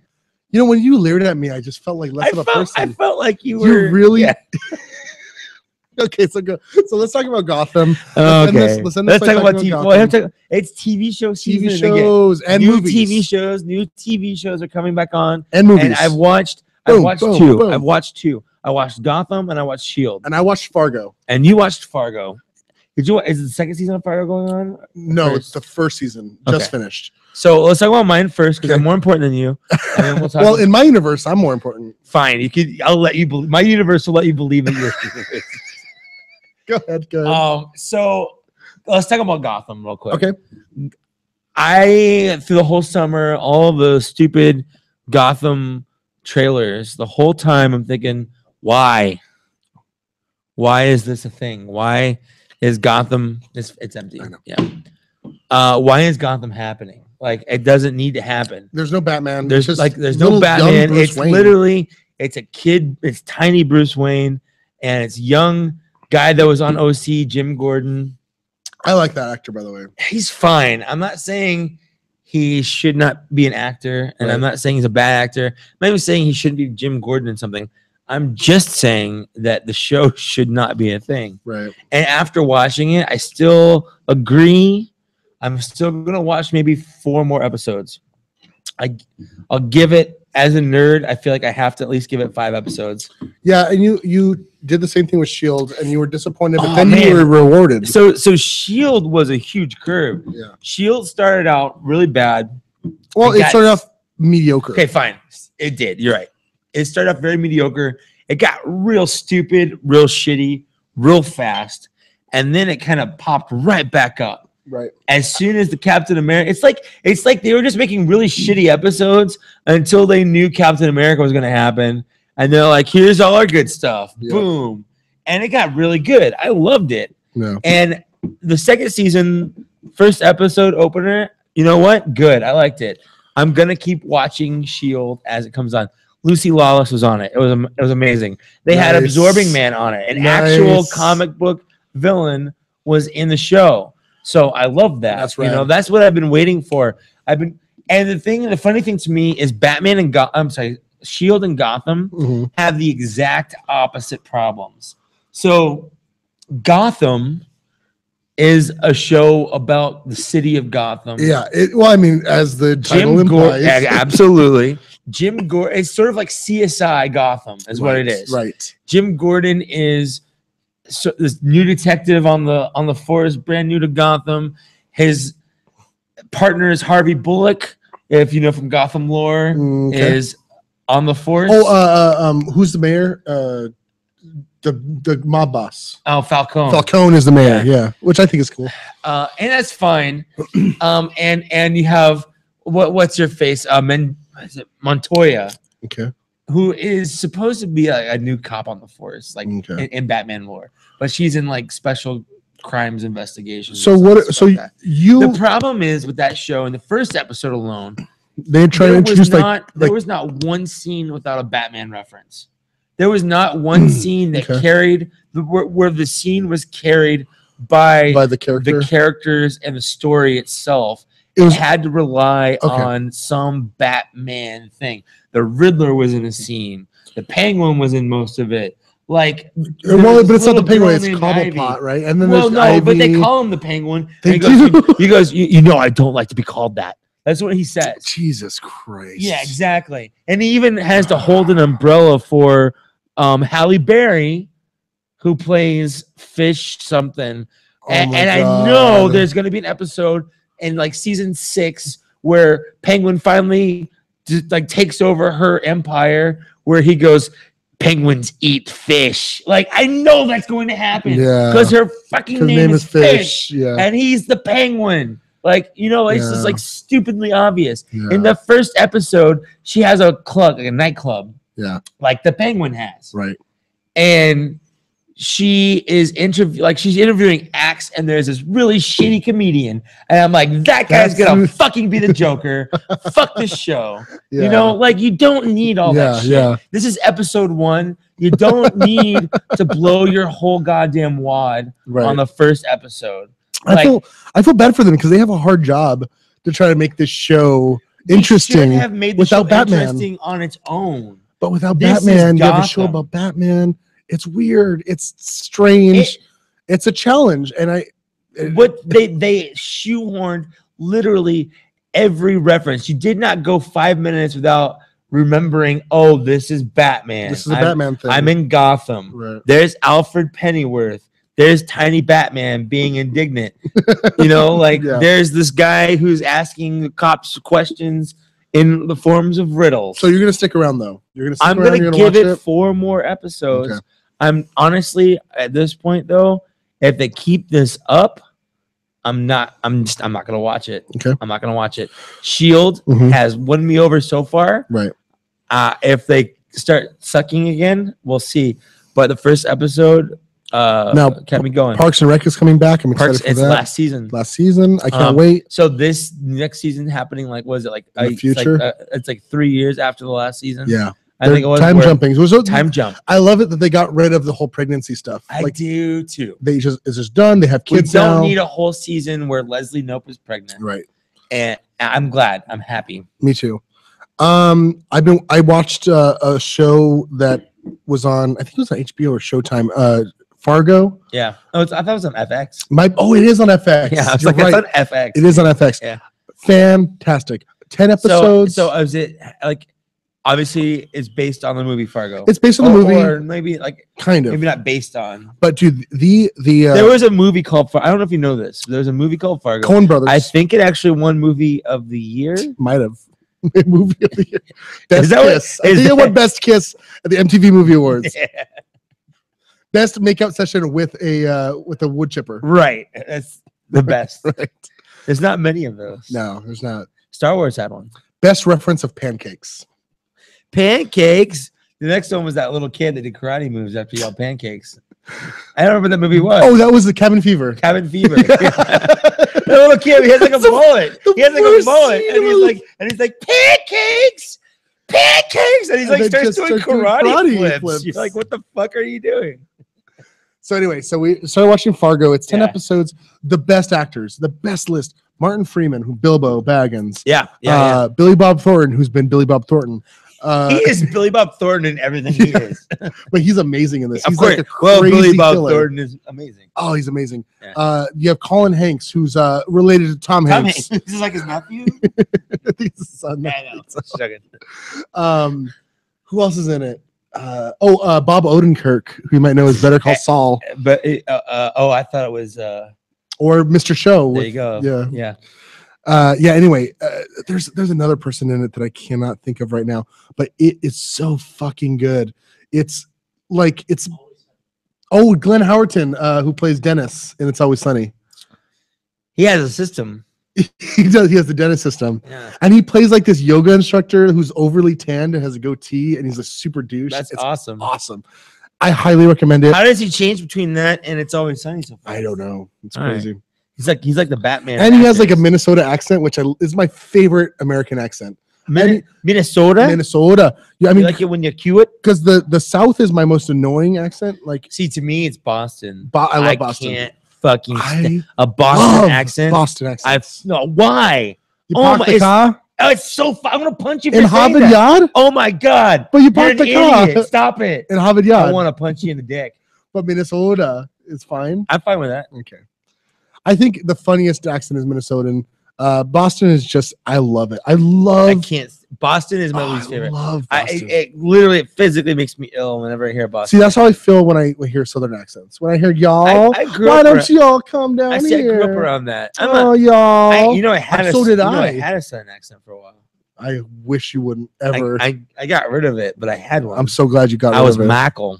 I was Michael Case. Michael Case. Yeah. Y'all come down here for the barbecue. Wow. What? It's So awful. you kind of had like a New England accent. when you were Oh, the Michael. saying- no, I see, hate it. You I got hate the it. you got the I instead of I thing. Was it? How's but- it? Yeah. How's it, Michael? No. Michael? No, stop it. Michael. That was close. Michael Case. Well, so you kind of have a Southern panhandle kind of thing. Yeah. Oh, I hate that. Yeah. I hate Florida accents. I hate Southern. Yeah. Anyway, Anyway, so I love Fargo. Watch it. 10 episodes. Billy Bob Thornton. Fucking Fargo, watch it. 10 episodes. yeah. It's short. That's all I'm saying. All right. It's not hard to. I also watched. Is it more watchable than True Detective? Because honestly, Yes. Okay. True I feel Detective- bad. I feel Okay. bad. Okay. I can't get past episode 3. I love that. I'm you gotta get so to 6. bored. You got to get to You, episode 6. you say I have to watch 6 hours out of 10 hours of Yeah. something before I enjoy it. Well, I'm just saying. That's the point where I enjoy it the most. It's just so boring. I get it. It's so I get it. slow. And This I show, don't though- understand what anyone's saying. This show is funny though. Okay. It's funny and sad. All right. Whereas True Detective is just bleak. True Detective is like the grayest of grays. It's just That's like so true. everything is I'm just colorblind so and I can gray. definitely, it's like vibrantly gray. Yeah. Whereas Fargo is like kind of bubbly and kind of like I don't know. It's bleak also because there's like murders and stuff, but it's a lot funnier. I don't find murders bleak. Is that weird? It's a lot funnier. Okay. So I find murders humorous. Is that weird? that's fine. All right. Then I'll think it's hilarious. I also watched. I almost finished watching. I have one more episode of BoJack Horseman on Netflix. So what do you think? I like it. I can't stand it. But it's like it's strange. I've seen the first 4 episodes. It gets better. Does it? I hate saying Again. I hate saying that. So the first 4 episodes, it's definitely trying to find itself yes, because it has like every style of humor from stereotype. It's like it hits Yeah. every point, and they do it on purpose. Do they? It seems to me because it's like it's so obvious. All the Like, things oh, they this hit. episode is like the Family Guy episode. Yeah. This episode is like the Archer episode. Yeah. Like I'm like, come on, like, just be funny because you're BoJack Horseman. Yeah. Don't be funny because you're trying to be another show. It gets honestly. that's what bugs me about it. And I never got past episode 4. I have one more episode to go, but Yeah. it is such an awesome look into like depression, which is like strange to say because So it's personal for you. no, I've never really suffered from depression. So it's personal. I've never It's personal for you. I never fucked that girl. Is it what? I did not have sex with that woman. I didn't ask you if you did. I didn't. What is the definition of do? Mountain Dew. What? I don't know. So I like it. Around episode like 5 or 6, it starts getting So different. another episode. All right. You know, I'll probably be bored one day and watch it. But it is one of those bored Yeah. shows to watch for sure. so I've been on Netflix. I've been watching. I'm almost done with the original cartoon of Transformers. G1. I've watched it. And you know what?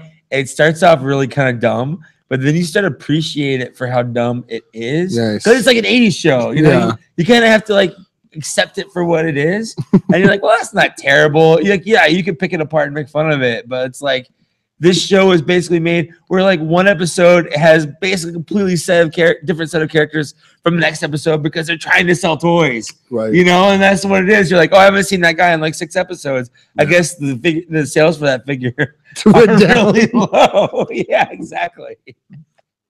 It's really nonsensical. Let's take a quick break because Okay. we're at 2. I have to pee anyway. Are Go we at pee. 2 hours? Yeah. I remember when this was recorded for an hour. Yeah. It's okay. I'm gonna release this probably in 2 parts. All right. Go pee. All right. We'll talk about movies and we'll end it. All right.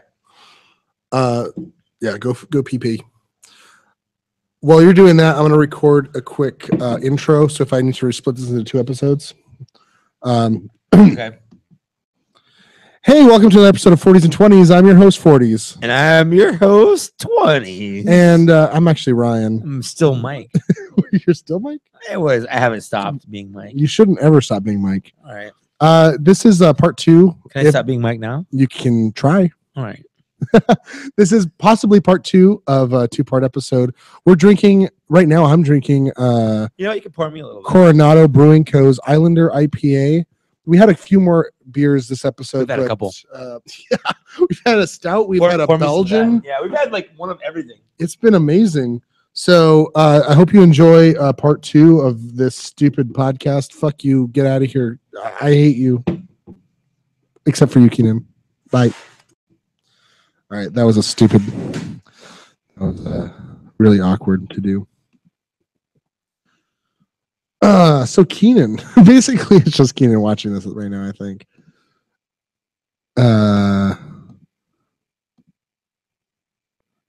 I like that it reminds you of season 1 or 2 with personal talks. I think I don't know. I've been trying to let it go, talking about the shit that's been gone down, but it's so strange because it's like I've been reading about this stuff and I talk about it all the time with my friends, and then it actually, you know, like affects me in some way. So I don't know. I thought it was interesting.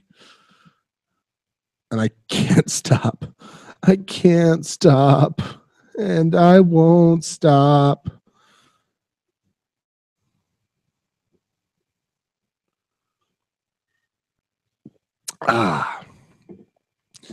I'm really. Hey, guess what? What's up?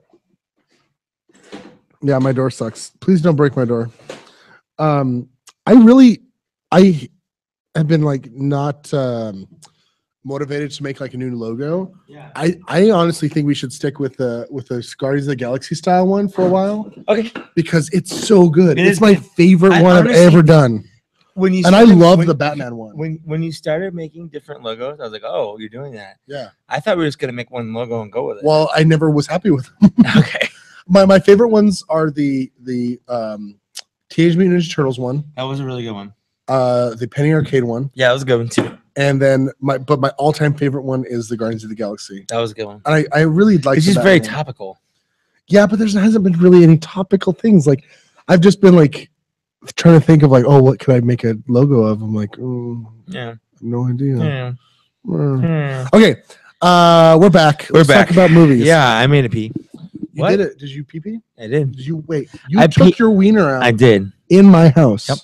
All right. It was in my hand. Wait, in you your- touched it? Yep. Gross. Do you not touch your wiener? No, I when you pee? don't. What do you do? I just let it hang there.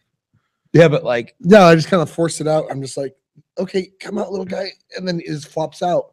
yeah. And then I just let it pee and it sprays like a fire hose. That's weird. And then I zip it up. That explains your carpet.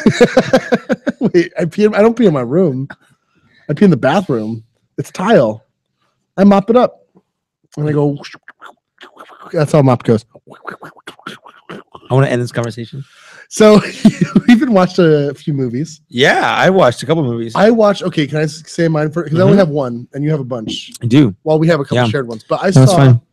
What'd you watch? I saw Edge of Tomorrow, which is now Okay, called, I watched that too. No, it's not anymore. It's not. it's If you called, buy it, if you buy it, it's still called Edge of Tomorrow. it's not. It's It called is. Live. No, it's not. Go on It's not. IMDb. Go on IMDb. Go. You go on I'm IMDb. going right now. It's called, It's no. Listen.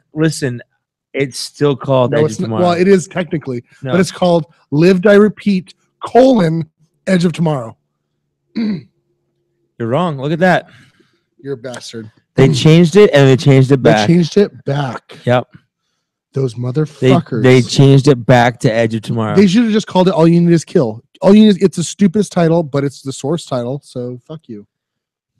They changed it back. They did. They changed. I told you. You didn't believe me. Last time I looked, so it was called Live Die Repeat. I know. I agree with you, but then I told you they changed it back and you didn't believe me. So tell me what you think. Tell me what your thoughts are on the movie. Loved it. It's a good movie, right? Much. It's such a good movie. I want to own it on DVD. Yeah, it's a really good movie. And I was surprised at how good it was because I hate Tom Cruise. Yeah, I do too. I think he's in this movie. He's perfect because he's like a slimy little bastard in the beginning. Yep. And then he turns it. He's confused, and then he's just. They do a great job of making a guy you don't like that much into a guy you'll love. Oh fuck! We didn't start recording. Fine. And we're back. Man, that was a lot of good stuff. We just lost a bunch of stuff that we lost like a good 20 minutes for this. I can pull it off 10 YouTube. minutes. That's fine. Pull it off YouTube. So anyway, so we're talking about Edge of Tomorrow. I loved it. Okay, you guys missed the part where Ryan was wrong about the title of Edge of Tomorrow. I thought they renamed it to. To be fair, they did for like a week. But I thought that was going to be the cover of the DVDs, and it's not. It's not. But well, that's like a tagline on the cover, yeah. But it's still called Edge of Tomorrow. I think the title's awful, but it's better than it's fine than All You Need Is Kill. I loved it. I thought it's a great movie. Everything about it was surprising. Every turn was surprising. Yep. I thought I knew what it was going to be about. Yep. By the trailers, it's just basically an example of like a big blockbuster movie that hired the wrong PR team. I would say just like what's that? John Carter. John Carter. Yeah. I thought John Carter was a good movie. I didn't think it was great. Yeah. But it definitely wasn't as bad as the critics say. I just think it got the wrong PR team. Right. To hype it up. So I thought Edge of Tomorrow was great. Edge of Tomorrow is a fantastic movie. I think top 10 movies of the year, it's definitely up there. It's up there. I would say Guardians of the Galaxy. Yeah, number one. Number one. Maybe Dawn of the Planet of the Apes, number 2, would you say? No, I would 4. I would say I just dropped down 2 pegs for no reason. I don't know. Just for no reason. Just for no reason. I think Days of Future Past is probably number 2. Oh, that's true. We talked about this before. We had a whole thing. But I think Edge of Tomorrow edged its way in there, and I'm surprised because. Would you say at least number 5? For sure, it's up there. And I had when it was in theaters, I had no interest. No, I saw it because my dad wanted to see it. Nobody was talking about it. Nobody was like saying anything good about it online. On Reddit, they had some articles about how it was being underrated and people should see it. And I thought it was just like Oblivion. Like Oblivion was underrated too, apparently. And I still haven't seen it. I still haven't seen that. Fuck about it. I don't care about that either. But my dad really wanted to see it, and I was like, "Fine, Dad. I'm in Florida. It's really shittily hot." So I'm like, let's go into the air conditioned movie theater. Mm-hmm. And I remember you talked about it on the show. You said that you loved it. I did. I was like, I don't know how good it could possibly be. It's really good. It was really fucking good. It like the comedy from it comes from the Groundhog Day type scenes. Yeah. Where like he has to die to start the day over. Like he can go as many days as he can. Yeah. But once he dies, he starts the day like from the beginning, basically. Yeah. I just love cool. I love that it's like when you see a scene that you don't know how many times it's happened already, and then he makes it clear that it's happened like 100 times, like a bunch of times before this. Yes, like, it's really awesome. Yeah. And the fight scenes were good. And you know what I love about it? There's definitely a love story, but they don't put it in the forefront. They don't slap you in the face with it. It's just something. Yeah, it's there. It's not a big deal. Right. There's a guy and a girl that are attracted to each other. You get over it. Yeah. And actually, my favorite part of it was the practical effects. And I saw the behind the scenes, like the B-reel for it. And they're in those suits. Those are suits that they're actually like wearing. That's cool because those suits are cool. Yeah. And it's like, oh my God, like, because they could have, they could have gone the CG route. And they use a lot of CG. I honestly. It was like the guy that didn't wear like pants or underwear or something. Oh, yeah. His like butt cheeks are his butt cheeks are like hanging out of it. But I appreciated that because it's like, what do you have? Sorry. Are you tired? Are you sleepy? I'm a little sleepy. Right. When you have a movie like that with a big budget where you can do anything in CG, and honestly, I'm glad they didn't because I didn't think the monsters looked that great. The aliens didn't look that great. They look like Matrix robots.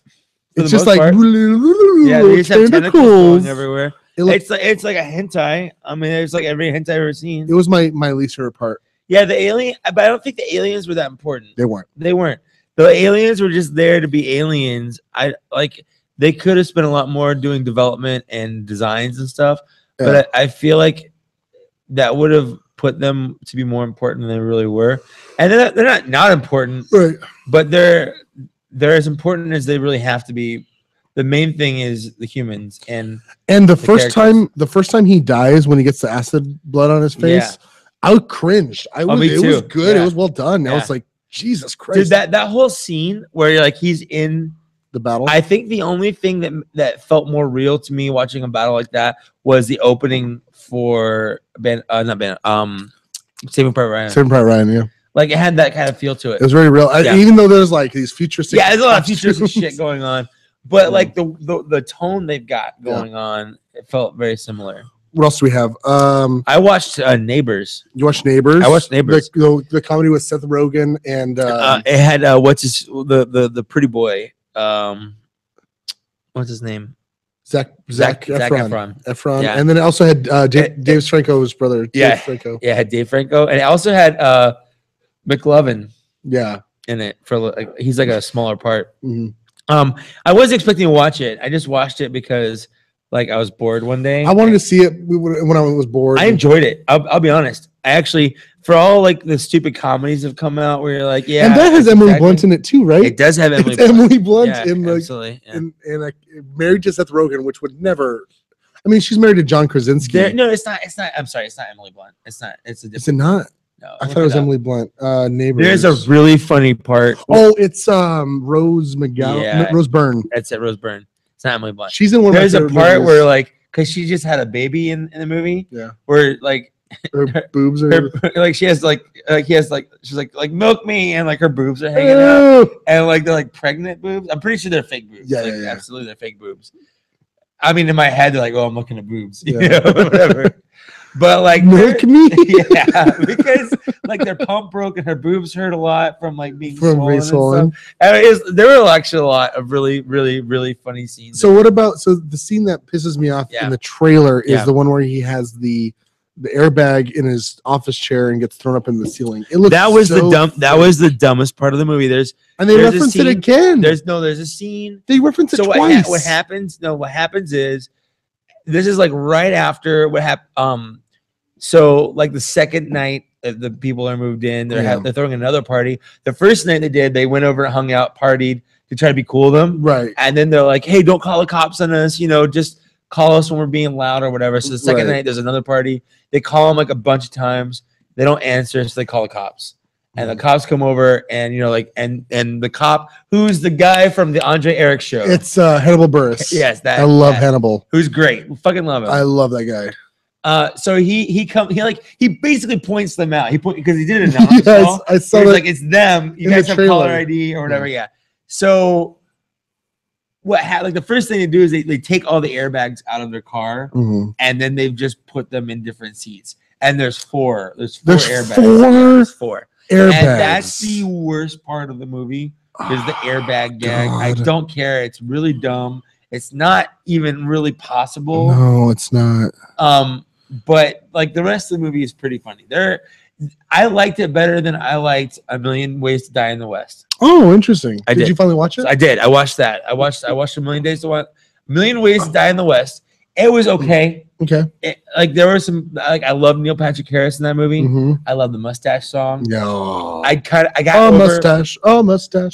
Every time Seth MacFarlane's character, I feel like he broke the fourth wall too much in the movie. Yeah, I feel that way too. It's every time he's in there, it's he knows he's in a Western movie. Yeah. And he's like, yeah, this place is shitty. Look at all these shitty things going on. And I feel like it was a little too if they did it at the beginning and then stopped doing it, I'd have been okay with it. Yeah. But he pointed that out the entire movie. And every time it kind of brought me out of the movie. And that's probably the biggest problem with it is that it's Seth MacFarlane knowing he's in a Western as Seth MacFarlane. Yeah. But I still really enjoyed. No, that it's movie. good. I'm not saying it was a bad movie. Yeah. I'm just saying I actually like Neighbors more than I like that movie. Interesting. Yeah. So I'll have to watch Neighbors then, because I really liked A Million Ways to Die in the West. Sure, and it's not a bad movie. There were definitely times that I laughed watching A Million Ways to Die in the West. Yeah, and like So it's hard. It's hard to say. It's hard to say. A Million Ways to Die in the West. So we also watched Frank. I fucking loved Frank. I loved that movie. My god, it was frustrating at some parts. I love Frank. I got a little frustrated just because. Did you buy that soundtrack? No, I bought it. I want to. My god, I love the songs. That song. The song at the end, I the Love song You that he All. kind of creates, the I Love You All song. Yeah, I had that song stuck in my head for like, I'm not even kidding, like 6 days straight. yeah, like it's just such a good fucking song, and it's a simple song. It's a simple song, and what I love about it, from the sort of, and it is a little bit of a spoiler, I guess, but from sort of like watching the movie, it's like what he's been trying to do the entire movie. Yeah, is create this kind of catchy, relatable song that people would like to listen to, and it comes out at the very end. Comes out at the very end, and it's sort of like this guy who's been hidden this whole movie is kind of there, and he's found his bandmates again, and he just starts saying shit, and it kind of turns into a song. And I love that because it's like when he stops trying to make the music and trying to be this person, right? He kind of fulfills his dream. Now, where the movie lost me, honestly, was when it turned into like where the main character is not Frank. The main character is a different guy. I can't remember his name. He's one of the guys from Harry Potter. Yeah. Oh yeah. It's Ron Weasley. It's Ron Weasley's older brother. His brother, Fred Weasley. Yeah, Fred or George. Are they the same guy? They might be. All right, whatever. Yeah. But yeah, it's him, and he kind of like joins. It's the older twin. If you know the Weasley twins from Harry Potter. Yeah. It's at least one of the twins. It was just one guy. I don't know. So he joins the band, and he's unappreciated at first because he's like, and honestly, he's a terrible musician. He wasn't appreciated until he started paying the rent. Yeah, that's when he became appreciated. When he paid for them to be there for 8 months or whatever. But the movie lost me when he started getting control and everyone started leaving the band. Because I was like, well, this is just so just like, and then when he gets like, I don't want to spoil it, but something happens in an alleyway. I was just like, the movie started losing me, but then it won me back by the time. I think they kind of did that on purpose. Yeah. But it honestly, like, I almost stopped watching it. Oh, did you? I almost stopped watching it, but the ending made me glad that I stuck through. Michael Fassbender, give him a rating on that one. 10 out of 10. 10 out of 10. Every movie he's in. Well, I haven't seen The Counselor. I want to see The Counselor. I heard it's really bad. So Michael Fassbender plays Frank, who's the namesake of the movie, and he's a guy in a paper mache mask. And the whole movie, it's literally like a big head. And the whole movie, he's like this mysterious character who's like he's seen as this musical genius. Honestly, can I be honest? Sure. Between you and me, and a lot of people listening. Yeah, he's kind of like Raul. I see the parallels. And Raul and I talked about this. Yeah, a little bit. Yeah, everyone kind of looks up to him about this like super creative guy. Yeah, and then he is creative. He's very talented. Yeah. But he's trying to find himself as well. Right. So I definitely I see him as. But he's able to hide in his head. In his head. It's like no one really. Literally, you're in your own head. Yeah, exactly. No one knows who he is. No one knows what he looks like. What he looks like. He shower. There's a scene where he's showering with the head on. Yes. And he has like a bag over it. But there's like a second head, so you think he's gonna see it. And there's the one scene where like spoilers. Spoiler. I don't want to spoil it. And if you can see Frank, watch it. Watch it. I watched it. It's a really good movie, and just keep watching it. I think I watched it on demand. I think I watched it on. I obtained it with questionable legality. But I want to buy it when it comes out on DVD. I'll buy that for sure. The site I downloaded it on only. Like they put the movies on there about a couple weeks before it coming on DVD because they have their DVD rips. Oh, okay. So it should be soon. Nice. Yeah. That's what I want to own. And like I'm questioning because if you don't know, if you're not friends with Raul, who's he's a former co-host. He is obsessed right now with buying Blu-rays. Mm-hmm. I keep wanting to call them DVDs. He's about as obsessed as I am with buying Transformers. And honestly. he even commented like he was like showed off his Blu-ray. Yeah, I was at my box collection that I posted. Yeah. Because I have in the last, like even last week, I've got between pre-orders and like Amazon had a sale. I had about 30, like not 30. Okay, I keep saying that. It's really about 10 boxes. But that's a lot. That's a lot of boxes, and I didn't have time to like break them down, throw them away. So for a little while, there was just like 10 boxes sitting in the corner of my room. Jesus. Yeah. So Raul's the same way. He's been buying DVD or Blu-rays, getting deals on Blu-rays that he doesn't really want, but they're deals. Yeah, they're deals. And so I'm like, it's like how I am with Steam games, kind of. Yeah. You're like, I don't really care about this game, but it's like $1. So like, who the fuck cares? But like with DVDs, it was different. Like DVDs, I never. After DVDs came out, I was like, well, I'm done with VHSs. Of course, I'm never gonna buy a VHS. Yeah, again. why would you? But now I'm like, I don't even have a Blu-ray player, and Blu-ray is already starting to become the standard. But I still don't have one. My roommate has one, but I don't have one. Why should I start buying DVD or Blu-rays? I feel like DVD quality is good enough for me. Well, to me, I don't see it as quality. I've bypassed the physical medium, is what I've done, where I don't care. Like I went from DVD to digital. To digital. That's where I'm at. Yeah. I stream. I don't buy DVDs anymore. I'll maybe buy them online and then put them on my computer and then stream it to my TV. Exactly. I stream it now. I don't put in a physical disc. Like DVD was the next logical step to go from the medium that you're on, a physical medium. But what happened was we're getting away from physical medium. We're digital now. Absolutely. And so I don't know why. I mean, I know I should start moving on, but you should start. Well, you should start a digital collection. Well, here's the thing: is if you get a straight DVD rip, it's about 3 or 4 gigs. Yeah. If you get a straight Blu-ray rip, it's like what, like 15 gigs? No. Well, okay, gigs? Yeah. There's a website I go to where they have really good. Yeah, absolutely. Do you have movies that are? I download the 720p version, but they have 1080p versions that are more. The 720p versions the largest are about 800 megabytes. That's what I get. I get like. But mine are 720p. Yeah, so are mine. Okay. So if you get a movie that's about 800 megs, that's fine to me. But then I see those movies that are like the Blu-ray versions are about 1.5 gigs to 2 gigs. See, I don't get those. Yeah, I don't get those ones because I should say the 1080p versions. Yeah, the 1080. Anyway, so yeah, I don't know. I get collecting Blu-rays to collect something. Yeah, like that's what it is to me. Is you're collecting something. Right. It's like Transformers. I'm collecting something. Right. And I actually didn't even realize it until Dave pointed out like a day or two ago when I posted the thing. Where he said he wished he had the passion I had. I didn't realize that, like, I am passionate about collecting this. Like, this is my thing. Yeah. I collect, like, Zach and I kind of share that. Like, Zach and I both have large Transformers collections. Yeah. If you go in my room, you'll see a whole. And well, actually, it's displayed. It's you're proud of it and you display it to other people. I display them. I do. If you go in my room, I'll display it to you. It actually took me a while to come over here today because I was rearranging my shelf to try to figure out. That's the best part about having a better hobby. Way to optimally. When you're a collector and you have things to organize, it's the best feeling ever. I just started buying some like not toys, but like the collectibles. You've got collectibles for Guardians of the Galaxy things. Yeah. I really love Guardians. I started like if I see one, it's really hard for me not to buy it. And sometimes I give in. Like I said, I almost bought you that Star-Lord figure. I would pay you for it, or you owe me money still anyway. So you know what? Next time I go on my toy runs, not a big deal. No, seriously. I go on toy runs. Have you been to the one? Have you been to the one by Zach's? Yeah. The what's it called? Off of Sycamore.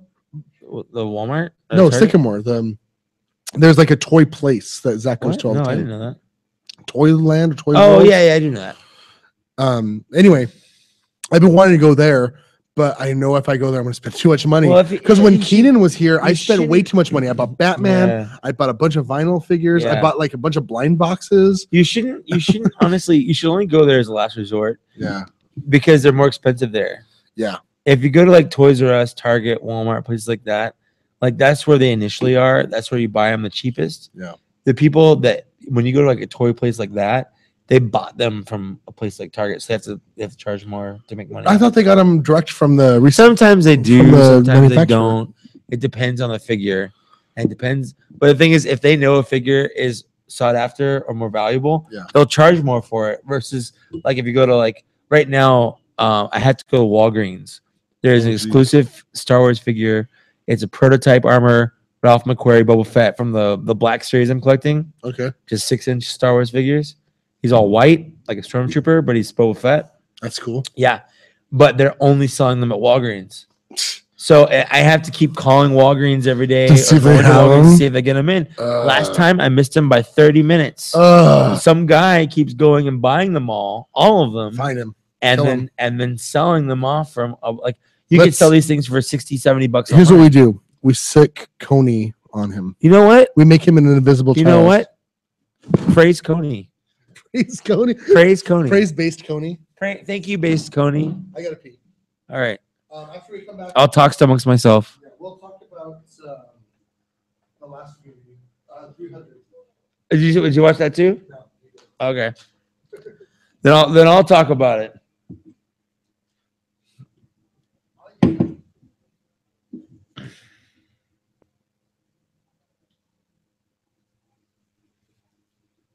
It feels weird to pee when you see like a neighbor. Because you're like, hi neighbor, I'm peeing. And there's like cars driving around.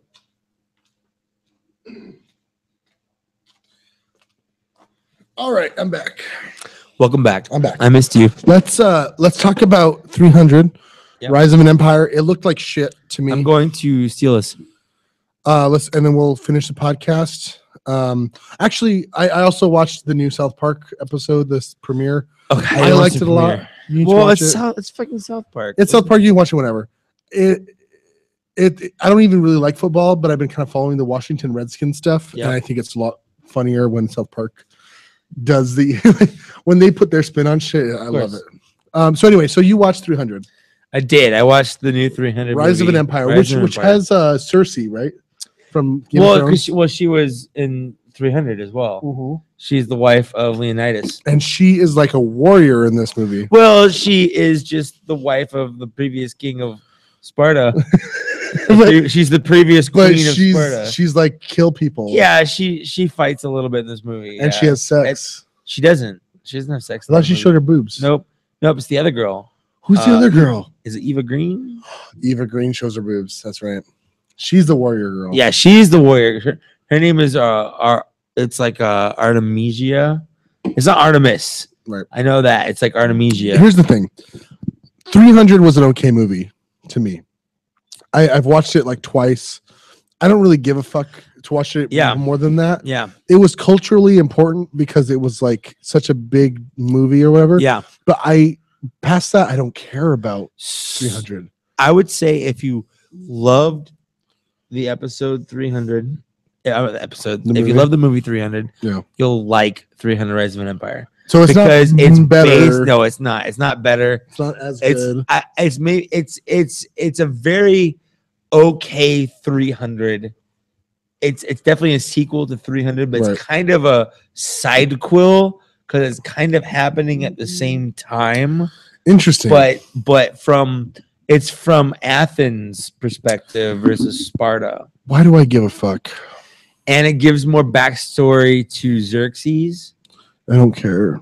From a biblical perspective, I actually found it interesting Okay. because it included Darius and Xerxes, Okay. which were both featured in the Book of Daniel. They were main stars of the book They're of Daniel. main stars of the Book of They were the Daniel. leading men. Well, they were Well, definitely leading something. You know, they were in the Book of Daniel. They were definitely in it. Yeah. So yeah, I will watch it. I'm not looking forward to watching If it. you didn't like 300, I liked it.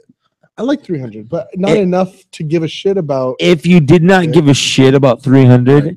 you will not give a shit about 300. Right? Like, there's what I thought. nothing in there that would be like, oh, 300 was okay, but this movie's awesome. Right. Like, there's nothing in there. right. It is very much 300 again. Also, I don't know if it's necessarily worse, other than the main character isn't Gerard Butler, Right. who is like the main character. I That's don't what- even know who the main character is. Yeah. It wasn't a famous actor or anything. Gerard Butler, it was a big deal. 'cause Yeah. I didn't even know who he was before that movie. No. Yeah, me neither. Yeah. But now he's like It Leonidas. it wasn't terrible. He's not as cool as Leonidas. They didn't, because the thing about 300 is they focus on Leonidas. Like, he is the character in the movie. The 300. And there's also Xerxes. There's also these other people, but he is the character. He is the 300. That's right. Yeah. Whereas in this movie, they spread it all out. Yeah. Like, Lena Headey's character has a thing in here. And there's this Artemisia chick who is like a big character. The hunchback from the first movie is back in there. Okay. Xerxes has a lot more thing in here. That new main character guy is in here. There's also a thing with this other guy and this other guy's son. And then there's that one guy from the first movie that got his eye cut. Yeah. You know, so like instead of it being focused on Gerard Butler's character, King Leonidas, we're like, fucking love King Leonidas. Right. It's kind of spread out, which kind of dilutes, I guess, the experience of what you're kind of looking for out of there. Right. Again, it's not terrible. It's not bad. It's just it's okay. I don't think you'd have to be drunk or anything to watch it. I probably will be. Maybe you should. Who knows? But if you liked 300, you'll probably like 302. 3002. 3000. I'm putting a 2 at the end. All right, let's end this. 40s and 20s. You watched. Thanks for listening to 40s and 20s. Tom York has a new album. Oh, we didn't talk about that. That was like the one thing I wanted to talk about. I don't care. I didn't listen to it. I listened to his. It's a free download, basically. Well, $6. Well, no, you don't have to pay for it. He released his album on BitTorrent, but it's a different BitTorrent. You can't download it unless you paid for it. That's what you think. It's called a paywall. That's what you think. Okay, all right. Listen, it's on BitTorrent. I know it is. It's on torrent anyway. People just it's on torrent. Yeah. A musician released his album on torrent. It's just his single isn't that good. It's very okay, and I don't really care. If you like Radiohead, maybe you'll like it. I actually haven't listened to it yet. Check it out. He did it. Check it out. $6. I was kind of willing. It's about as cool as Trent Reznor releasing Ghosts on. Sure. You know, and I like Ghosts more. Yeah. Than what. But the thing is, Tom York is always trying to do cool stuff. Like in Rainbows was like a pay what you feel like kind of thing. I love that. And it's cool that artists are trying to do like a stick it to the man record label. Like, fuck you guys, we're just gonna release our music how we want to release it, kind of thing, to show you that it's not a big deal. It's cool. I just I didn't really like his first solo album, The Eraser. I actually didn't listen to it. I don't like it very much. Yeah. It's just him being electronic stuff. Sure. I'm sure Raul would like it more than I would like it. Maybe next time we'll ask. Excuse me. Maybe next time we'll ask Raul what he thinks about it. I prefer real instruments. I prefer a band, but not really a electronic experiment thing. But that aside, I did put in my top 10 albums. I was going to say OK Computer / In Rainbows, because to me they're the same album. It's just a continuation. OK Computer was my first album. Well, technically, it was my second album I ever bought with my own money. Right. Like, this is my money. I'm buying this album. It was the first album I ever bought where like my parents didn't know I bought it. And then In Rainbows was the first album you bought without using money. That's absolutely true. You bought that money, didn't pay shit. Yeah. Pay what you want, nothing. And all right. They were fine with it. I wanted to pay nothing for this. I love In Rainbows. But anyway, so thank you for listening. 40s and 20s, we're the guys you listen to for news. When you want to listen to 40s and 20s, we're the guys you hear. I'm 40s. And I'm 20s. And we add up to 60. We do, if you want to. What do we multiply up to? 800, actually. Oh, nice. Yeah, I did that in my head real fast. That was good. You know how I did that? How? 4 times 2, and there's 2 zeros. Yeah. That's weird. Thanks for listening to 40s and 20s. Number 1 Transformers fan club. You know what? That's true. I am probably the biggest Transformers fan that What's weird is on this website. Is I have 3 friends that are Transformers fans. But I'm the biggest. I don't know. I don't know. It's you, Zach, and my friend Abe. Yeah, remember, but Abe doesn't have as cool stuff as I do. But your stuff is good. You have a lot, but you don't have a wall shelf. I do now. Do you have a fucking wall? Well, I've got a bookshelf. Yeah, you I have a bookshelf, literally an which is entire good. bookshelf. It's a big now. bookshelf, but my friend Abe's bookshelf spans his entire wall. Damn, It's all right, huge. fine, I showed you pictures. Does he have like the rare stuff that I have? Like No, I don't think he has as rare stuff as you. Does he have the third party stuff? He does have rare third party, I believe. He does have. Yeah, Well, I think so. You know what? I need to talk to this guy. I just need to be friends with him. You need to be friends with him. I play music with him every time I go home to New Mexico. Okay, well, he's a cool guy. He's a cool dude. Thanks for listening to 40s and 20s. This has been your weather updates. You got your news, personal dramas. Dramas. I'm sad sometimes, but then angry sometimes. You got therapy for it. You got the therapy. You got all the news. Welcome to ASMR with 40s and 20s. Not doing ASMR. Thanks for listening to ASMR. I'm not going to do it. I'm not. ASMR with 40s. Here's my ASMR. I'm a girl. ASMR 40s and 20s. Thanks for listening to 40s and 20s. Edge of Tomorrow. Watch it if you. You know what? If you take anything away from this, Edge of Tomorrow, but also believe in Jesus. Thank you. Oh man, 2:30, 2 hours and 30. That's it. This is a two-parter. This is definitely a two-parter. It's a two-parter because everything was good. There's always times where I'm like, we're talking. I'm like, oh, okay, we'll get this. Will like be fluff. Well, when it's just the two of us, though. But yeah, it was just two of us. It's just like on. I don't know. Yeah. I liked it. It's good. Thanks for watching, guys. I know Keenan's still in the chat room. Maybe he messaged me. He said he texted me, but my phone's inside. I kind of want to go do like karaoke. Hey buds, if you drive, fuck that. If you like this podcast, maybe Jim can drive. You should check out Keenan and. Oh yeah, I forgot. Keenan has his own podcast called Keenan and. It's Keenan and then an ampersand, and it's really bad. It's just Keenan. He talks for like maybe a total of like 5 minutes, and it's really weird. Keenan, I'm sorry. He has a Keenan, Facebook. I love you, Keenan. I love you. He has a Facebook. I'll be on your podcast, Keenan. I want to be on the podcast. Keenan and Mike, friends forever. Oh my God, he made a logo. Oh, I think Liz made it for him. Keenan, of course, and the Liz podcast. made it for him. Keenan and Keenan. I'm gonna have to watch. I'm gonna have to listen to more of this. But like, look at that. That's amazing. It's him. I don't even know what he's eating. All right.